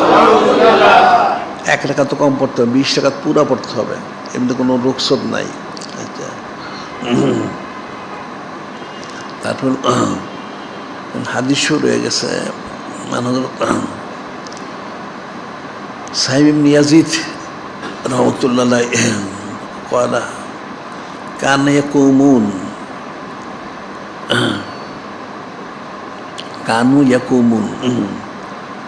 আলা আহাদি হযরত উমর খাত্তাব আলাইহিস সালাম ফি শাহর রমাদান 20 রাকাতান। হযরত সাহিব ইবনে ইয়াজিদ রহমতুল্লাহ বলতেছেন, আমি দেখেছি আমরা হযরত সাইয়্যিদুনা ফারুক আজমের জামানায় সাহাবায়ে কিরাম রাদিয়াল্লাহু বা পরবর্তী তাবিঈন ওনারা রমজান শরীফ শাহর রমাদান 20 রাকাতান 20 রাকাত নামাজ সলাতুত তারাবি আদায় করেছেন। এটা দেখা গেছে অন্য সাইয়্যিদুনা ফারুক উনি ওনার সময় এই যেমন সূরা তারাবি এবং খতমে তারাবি যেটা বলা হয়, এখন নূরে মুজাসসাম হাবিবুল্লাহ হুজুর পাক সাল্লাল্লাহু আলাইহি ওয়াসাল্লাম জামানায় আমভাবে পড়ানো হইতো, জামাত ছিল না। যেটা হাদিসে বলা হয়েছে, আনন্দ আবি হুরায়রা রাদিয়াল্লাহু তাআলা আনহু ক্বালা কানা রাসূল সাল্লাল্লাহু আলাইহি ওয়াসাল্লাম ইউরাগিবু ফি কিয়ামি রমাদান মিন গায়রি আইয়ামিন ফি বিআযমাতিন ফায়াকুলু মান কামা রমাদান ঈমানান ওয়াহতিসাবান গুফিরা লাহু মা তাকাদ্দামা মিন যামবি। হযরত আবু হুরায়রা রাদিয়াল্লাহু তাআলা তিনি বর্ণনা করছেন যে নূরে মুজাসসাম হাবিবুল্লাহ হুজুর পাক সাল্লাল্লাহু আলাইহি ওয়াসাল্লাম রমজান শরীফে এই সালাতুত তারাবি সম্পর্কে উৎসাহিত করতেন, কিন্তু শক্তভাবে তাকিদ করতেন না। ফাতুফিয়া রাসূলুল্লাহ সাল্লাল্লাহু আলাইহি ওয়াসাল্লাম ওয়াল আমরু আলা যালিক, এই অবস্থায় থেকে গেল নূরে মুজাসসাম হাবিবুল্লাহ হুজুর দিদান মোহরে তাশরিফ নিলেন। সুমা কানাল আমরু আলা যালিক ফি খিলাফাতি আবী বকর সিদ্দিক আলাইহিস সালাম ও সাদর মিন খিলাফাতি উমর খাত্তাব আলা যালিক। এবং এই অবস্থায় থাকলো যে তারাবি নামাজ পড়লে ভালো উত্তম পড়া উচিত, বেশি বেশি তাকিদ দেওয়া হলো। সেটা সিদ্দিক ওনার খেলাফত পুরা সময়টা গেছে এইভাবে, এবং হযরত সাইয়েদনা ফারুক আজম ওনার প্রথম অর্ধেক এইভাবেই ছিল। কিন্তু পরবর্তীতে উনি আবার জারি করছেন, সেটা কি হয়েছেন সেটা বলা হচ্ছে কিতাবে আব্দুল কারি রহমতুল্লাহ খারাস্তু মা হযরত উমর খাত্তাব রাদিয়াল্লাহু আনহু লাইলাতান ইলাল মসজিদ। আব্দুল হামদ আব্দুল কারি উনি বর্ণনা করতেছেন, আমি সাইয়েদনা ফারুক আজম আলাইহিস সালামের সাথে এক রাত্রে গেলাম মসজিদ নববী শরীফে। উনি তো খেলাফতের কাজে ব্যস্ত ছিলেন, যার জন্য উনি অনেক সময় জামাতে যেতে পারতেন না, মসজিদে যেতে পারতেন না, যেহেতু তারাবি নামাজ জামাত নির্দিষ্ট ছিল না। এশা নামাজ পড়ে ওনার যার যার নামাজ আলাদা পড়তেন। তো উনি বলেন গেলাম, গিয়ে দেখলাম ফাইজান নাসু আউজন ইয়াতাফারাকুন, মানুষরা অনেকে বিচ্ছিন্নভাবে নামাজ পড়তেছে। ইউসাল্লি রাজুলু লি নাফসিহি, কেউ একা একা পড়তেছে। ইউসাল্লি রাজুলু ফাইসাল্লি বিসলাতি রাহাতু, কেউ 3 জন 5 জন 7 জন নামাজ পড়তেন। মসজিদ নববী শরীফে নানান জায়গায় ছড়ানো ছিটানো জামাত হচ্ছে, কেউ একা একাও পড়তেছেন। ফাকাল হযরত উমর খাত্তাব আলাইহিস সালাম, এটা দেখে হযরত সাইয়েদনা ফারুক বললেন, ইন্নী লাউ জামাতু হাউলা লা কারিন ওয়াহিদ লাকান আমসালা, আমি যদি সবাইকে একসাথে জামাত আনতে পারতাম উত্তম হইতো। সো মাজামা জামাহুম আল হযরত উবাই ইবনে কাব রাদিয়াল্লাহু তাআলা আনহু। তখন হযরত সাইয়েদনা ফারুক উনি আবার এসে করে হযরত উবাই বিন কাব বড় কারি সাহেব ছিলেন, ওনাকে নির্দিষ্ট করলেন যে আপনি এশার নামাজের পরে সালাতুত তারাবি জামাতে পড়াবেন। তিনি এটা পড়ানো শুরু করলেন। তো ওই যিনি আব্দুল হামিদ বলছেন সুমা খারাস্তু মাহু লাইলাতান নুখরা, আরেকদিন গেলাম আমরা। আন্নাসু ইয়াকুমুন আন্নাসু ইউসাল্লুন বিসলাতি কারিহিম আন্নাসু ইউসাল্লুন বিসলাতি কারিহিম। আমি গিয়ে দেখলেন তখন সাইয়েদনা ফারুক আজম আবার সেটা পরিদর্শন করতে গেলেন যে জামাতটা ঠিক আছে কি না। দেখেন যে মানুষ নামাজ পড়তেছে হযরত উবাই বিন কাবের পিছনে। তো উনি বললেন কলা হযরত উমর খাত্তাব নেমাতিল বেদাতু হাজিহি, এটা উত্তম একটা তর্জ তরিকা। সুবহানাল্লাহ। উনি কিন্তু এই জামাতটা জারি করছেন সাইয়েদনা ফারুক আজম উনি। আর এই ওনার সময় জামাতটা জারি হয়েছে, কিন্তু খতমে কোরআন শুরু হয়নি। তারাবি নামাজে কোরআন শরীফ খতম করা সেটা কিন্তু শুরু হয় নাই। এটা পরবর্তী সময়ে হযরত সাইয়েদনা যুন্নুরাইন ওনার সময় উনি খতমে তারাবি শুরু করেছেন। যে রমজান শরীফ কোরআন শরীফ পড়া খাস একটা বিশেষ আমল, যেটা হাদিসেও রয়ে গেছে যে প্রতি বৎসর হযরত জিবরিল আলাইহিস সালাম তিনি এসে যতটুকু নাজিল হইতো সেইটুকু নূরে মুজাসসাম হাবিবুল্লাহ হুজুর পাক সাল্লাল্লাহু শোনাইতেন। আবার নূরে মুজাসসাম হাবিবুল্লাহ হুজুর পাক উনিও ওনাকে শোনাইতেন। তো সেই ইয়েতে হযরত সাইয়েদনা যুন্নুরাইন উনি খতমে তারাবির ব্যবস্থা করলেন। তাহলে কীভাবে পড়বে এটা? উনি এই যে রুকুগুলি এখন আসলে কোরআন শরীফে ছিল 540টা রুকু। কোন সে রুকুগুলি উনি তৈরি করেছেন। প্রত্যেক রাকাতে কত রুকু পড়বে? এক রাকাতে একটা রুকু পর্যন্ত, যে 540টা রুকু। 27 দিনে ওনার খতম করতেন। 27 দিন, 27 আর 20 পূরণ করলে 540 হয়। 540টা রুকু 27 দিনে প্রতিদিন 20 রুকু, এভাবে উনি তরতিব দিয়েছেন। শেষে উনি খতমে কোরআন এই জারি করেছেন এই সলাতুত তারাবির নামাজের মধ্যে। এখন কিন্তু সাধারণত হাফেজ সাহেব পড়েন না, তা আমাদের এখানে আমরা ওই সুন্নত মতো গিয়ে পড়ানো হয় সুবহানাল্লাহ। প্রতি রাকাতে 1 রুকু করে পড়লে 27 দিনে খতম হয়ে যাবে। তো এখানে আবার একটা বিষয়, সেটা হলো সূরা তারাবি, খতম তারাবি, এখন কোনটা উত্তম? আসলে সবটাই উত্তম। নূরে মুজাসসাম হাবিবুল্লাহ হুজুর পাক সাল্লাল্লাহু আলাইহি ওয়াসাল্লাম তো সূরা তারাবি পড়েছেন, কিন্তু ওনার যারা সাহাবা যেহেতু আদেশ বহন করেছেন, ওনারা তো খতমে তারাবি জারি করেছেন। তাহলে দুইটাই সুন্নতে মুআক্কাদা কিফায়া। এটা হলো উম্মতের ইহসানের জন্য।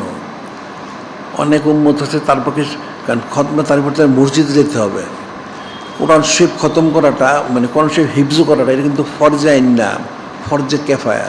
কোরআন শরীফ হিফজ করা সবার জন্য ফরজ না, কিছু লোক কোরআন শরীফ হিফজ করলেই হয়ে যায়।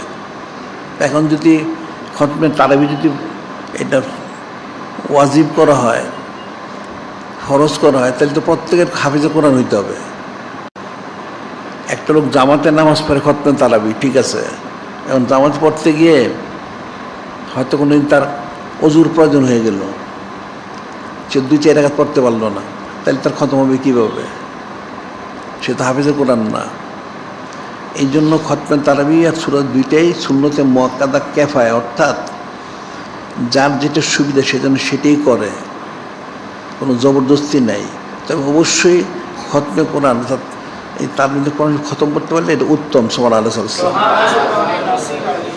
তবে যারা মাজুর, দুর্বল বা মহিলা সবাই তার হাফিজে কোরআন হইতে পারবে না। যদি কেউ হয় তাহলে তারটা আলাদা কথা।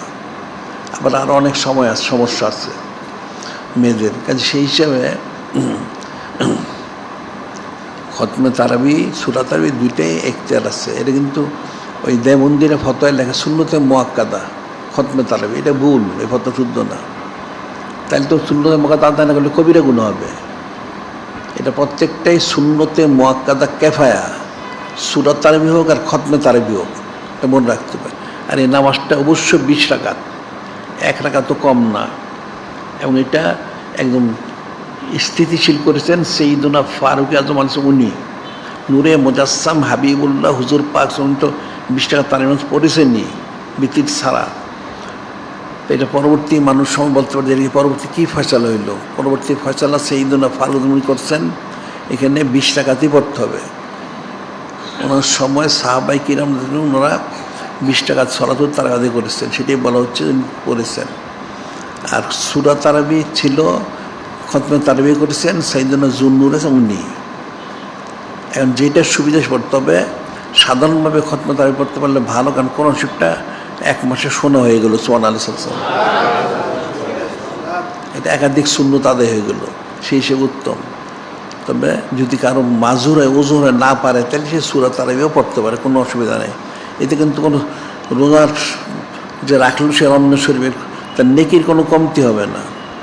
তবে কোরআন শরীফ বেশি পড়লে তো বেশি ফজিল, ঠিকই আছে। এটা 1 অক্ষরে কম করে 10টা, 25টা, 50টা, 100টা, 700টা ফজিলত। যত বেশি পড়বে তত ফজিলত, সেটা আলাদা হিসাব। কিন্তু রমজান শরীফ রোজার কোনো এতে কোনো ত্রুটি হবে না, কম হবে না, কমতি হবে না, এটা মনে রাখতে হবে। কাজে সলাতুত তারাবি 20 রাকাতই পড়তে হবে, 1 রাকাত কম পড়তে হবে। আমাদের বিস্তারিত ফতোয়া আছে, মাসিক আর বাইন শরীফে বিস্তারিত ফতোয়া দেওয়া হয়েছে, এটা মনে রাখতে হবে। এখন প্রত্যেকেরই দায়িত্ব হলো সে জামাতে পড়ুক অথবা একাই পড়ুক, অবশ্যই তাকে 20 টাকা সলাতুত তারাবি আদায় করতে মনে রাখবা। আর এটা হলো এখন সে তরক করে ফেললো, পরের দিন কাজা করার কোনো সুযোগ নাই, তার কবিরা গুনাহ হয়ে গেল। তাই খালে চেষ্টা করতে হবে, মনে থাকে যেন। কাজে সলাতুত তারাবি এটা অবশ্যই আদায় করতে সুন্নতে মুআক্কাদা, এটা আলাদাভাবে। আর জামাত হচ্ছে কিফায়া, জামাতটা কিফায়া। তবে অবশ্যই রমজান শরীফে যাদের সুস্থতা আছে, সবল আছে, যারা সব ঠিক থেকে, তাদের জামাতের সাথেই পড়া উচিত। এটা তাকওয়া হাসিলের একটা সাহায্যকারী সুবহানাল্লাহ। কাজে যিনি খালিক, যিনি আল্লাহ আমাদের হাকিভাবে রোজার সমস্ত পবিত্রতাগুলি রক্ষা করে রোজা রেখে আর এই সলাতের নামাজ আদায় করার জন্য হাকিকে মোত্তা করার জন্য তৌফিক দান করে।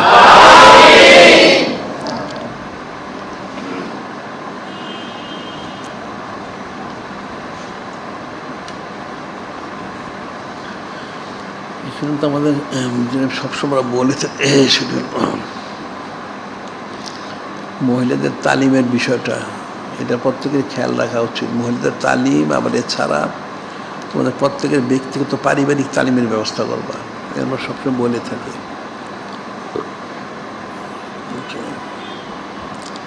আর আমাদের এখানে বাদ মাগরিব তো অনন্তকাল সেইদ ও সেইদের আইসের মাহফিল জারি করা হয়েছে।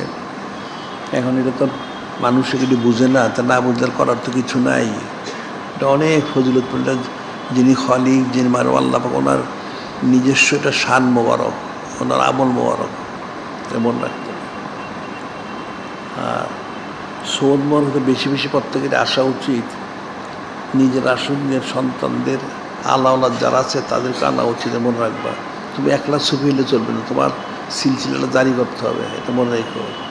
তুমি ছবি হোক, তোমার পরিবার হোক, তোমার ছেলেমেয়েরা ছবি হোক, সবাইকে ছবি বানাইতে হবে, এটা মনে থাকার জন্য। তুমি একা একা ছবি তুমি কিন্তু উদ্ধার পাবে না। তোমার পয়সাটা খেয়ে তোমার অধীনে থেকে তোমার ছেলেমেয়েরা শরীরের খেলাফ কাজ করে, এই গুণটা কার হবে? তুমি তো খাওয়া পড়াও, এই গুণটা তোমারই হবে, নাউজুবিল্লাহ, এটা মনে রাখবা। এই জন্য নিজের আল্লাহ যারা থাকে, ছেলে হোক মেয়ে হোক, তোমার অধীনস্থ যারা, তাদের অবশ্যই এই পারিবারিক তালিম দিয়ে এদেরকে দিনদার পর্যায়ে করতে হবে, মনে থাকার জন্য। এই জন্য এদেরকে বেশি বেশি আনা নেওয়া করা উচিত।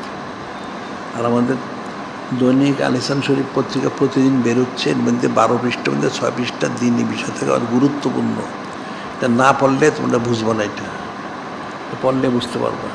আর আমাদের কিতাবাদি রাসালা শরীফ সব মিলে 600-র বেশি প্রকাশিত, 600-র বেশি।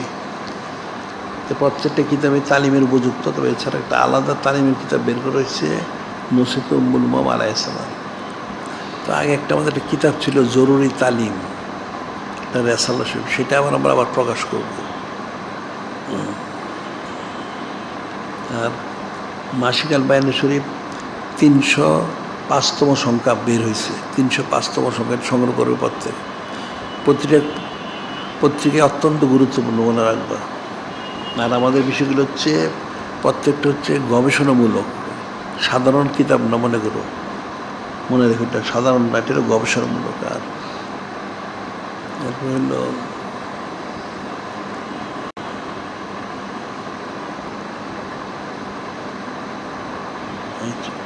আগামীকাল বাদ মাগরিব সামার শরীফের মাহফিল আছে, 11ই রমাদান শরীফ, সামার শরীফের মাহফিল, সামার শরীফ এবং কোরআন শরীফ তেলাওয়াত, এই মাহফিল আছে আগামীকাল। আর আগামী ইসলাম আজিম শরীফ, ইসলাম আজিম শরীফ বাদ আসর, 12ই রমাদান শরীফ, কুটিগড় মিরাজ শরীফ। আগামী ইসলাম আজিম অর্থাৎ সোমবার দিন হলে হচ্ছে 12ই শরীফ, সঈদ হুদুল আদাদ শরীফ, সেই উপলক্ষে কুটিগড় মিরাজ শরীফটা হবে বাদ আসর। আর আমাদের অনেক তো কার্যক্রম থেকে 2-1টা বলা হয়েছে, মসজিদ মাদ্রাসা করার বিষয়টা বা ইমান রক্ষার তহবিল ইত্যাদি ইত্যাদি জন্য তোমরা প্রত্যেকে আমরা বাইতুল মাল করা হয়েছে, তোমরা শরিক থাকবে প্রত্যেকের মধ্যে, তোমার পরকালের তোমার ফায়দার জন্য। তুমি যখন শরিক না থাকো তাহলে তুমি পরকালে ফায়দা পাবে না। সাধারণভাবে মানুষ দুনিয়ায় টাকা পয়সা জমা করে কেন? সে জমা করে তার আপদে বিপদের জন্য, অসুখ বিসুখ বা যে কোনো প্রয়োজনে টাকা লাগলে সে ব্যবহার করতে পারে। তো তুমি দুনিয়ার জন্য করলা, পরকালের জন্য করবা না। পরকালের জন্য করতে হলে সেখানে পয়সা জমা দিয়ে দেবে। কোথায় জমা দিবা? ওই ন্যাক কাজ করতে হবে, ওখানে পয়সা দিলে যে ন্যাক কাজগুলি করতে হবে। যে ন্যাক কাজগুলি বলা হচ্ছে আমার জন্য, আমরা অনন্তকাল সেই জারি করছি, এখানে শরীক দিতে পারো। এই আন্তরিক সুন্দর প্রচার কেন্দ্র করা হয়েছে, সেখানে তুমি শরীক থাকতে পারো।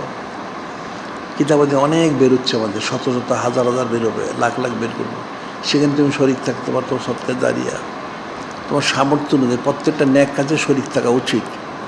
এখন 100টা ন্যাক কাজ শরীক থাকলে 100টা তুমি ফজিলত পেতে থাকবে সুবহানাল্লাহ। এটা মনে রেখো। এখন এটা বাইতুল মাল হোক অথবা যে হোক, এটা শরীক থাকলে ফজিলতটা পাবে। আর জাকাত ফিতরা ওসর, এখন তো এটা শাহরু জাকাতিকুম, এটা জাকাতের মাস। এখন তোমাদের প্রত্যেকের দায়িত্ব হবে, যেটা আমরা শুরুতে বলা হচ্ছে এবং তালিম দেওয়া হচ্ছে। আবার আজকে বাদ জুমার পরে তালিম আছে, জুমার পর তালিম আছে। তোমার প্রত্যেকেই জাকাত ফিতরা ওসর সংগ্রহ করে আমাদের এখানে এতিমখানা, লিল্লাখানা এখানে পৌঁছাইতে হবে, মনে থাকা যাবে।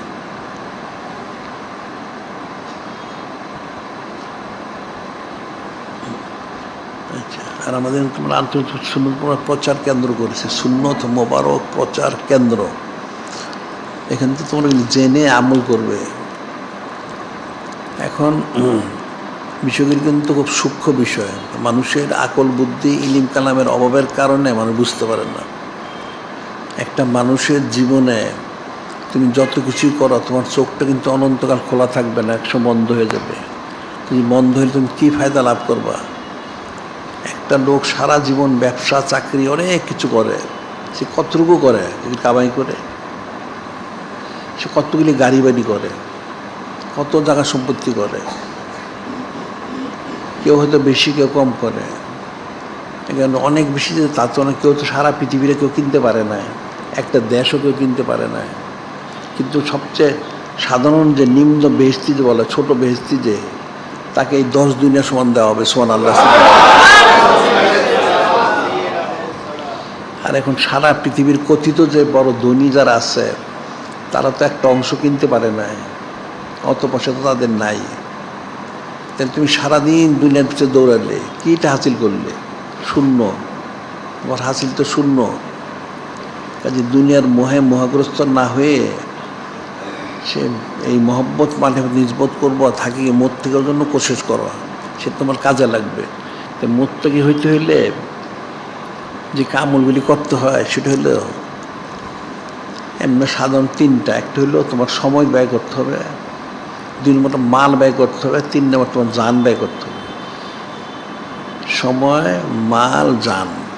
আল্লাহ যখন বলছেন ইন্নাল্লাহ ইশতারা মিনাল মুমিনিনা আনফুসাহুম বিআন্না লাহুমুল জান্নাহ, আল্লাহ মুমিনদের জানমাল খরিদ করেছেন বেহেশতের বিনিময়ে, যে তোমাদেরকে বেহেশত দেওয়া হবে, তোমার জানমালটা বিক্রি কিনে নেওয়া হয়েছে।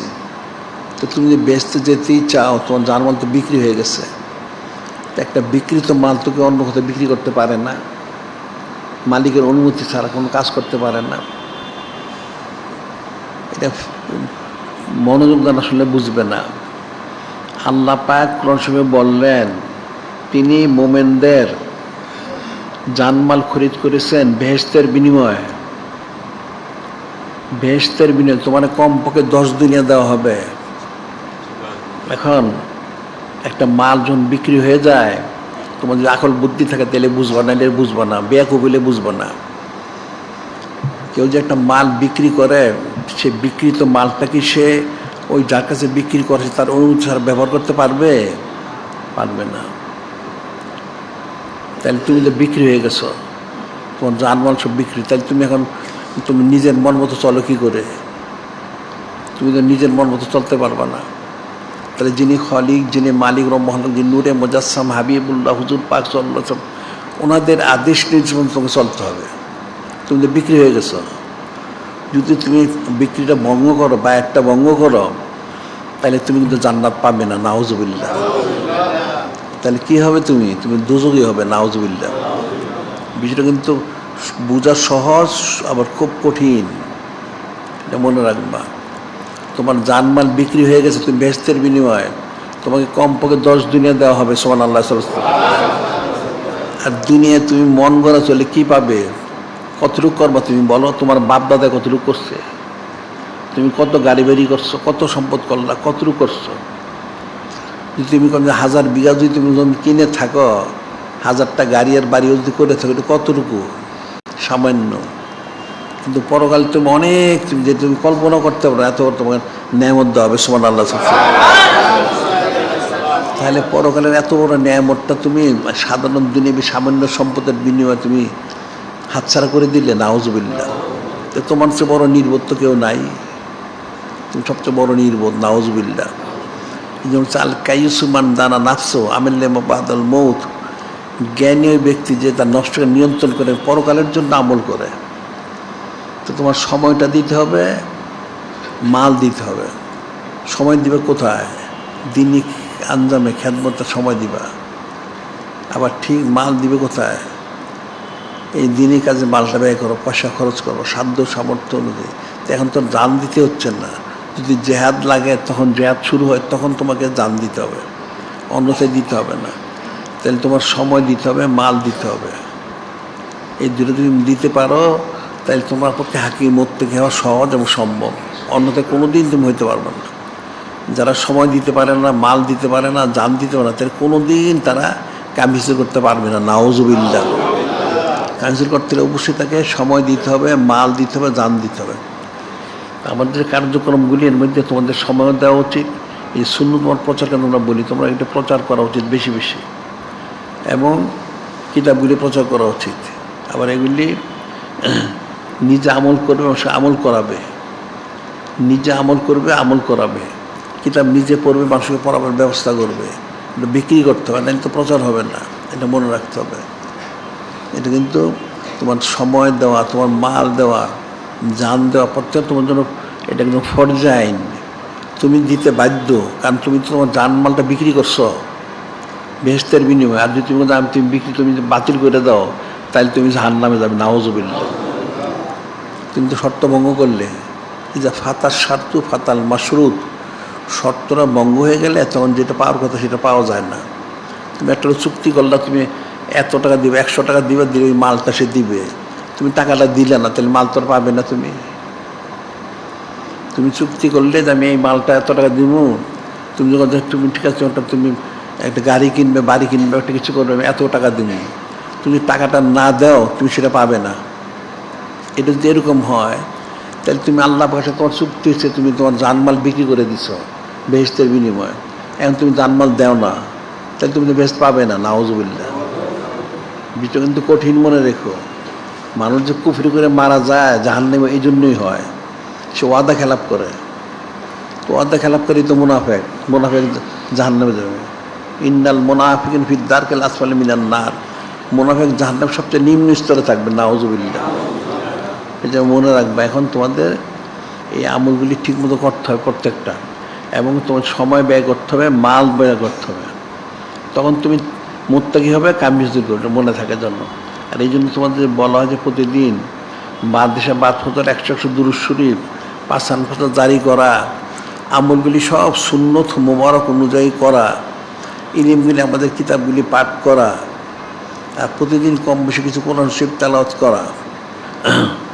আর মুসলমান হিসেবে তোমার নসব নগর প্রতিদিন পাঠ করা, আর যারা কোনো সিলসিলে দাখিলে তাদের সাজা শরীফ পাঠ করা, এগুলি ফরজ আইন।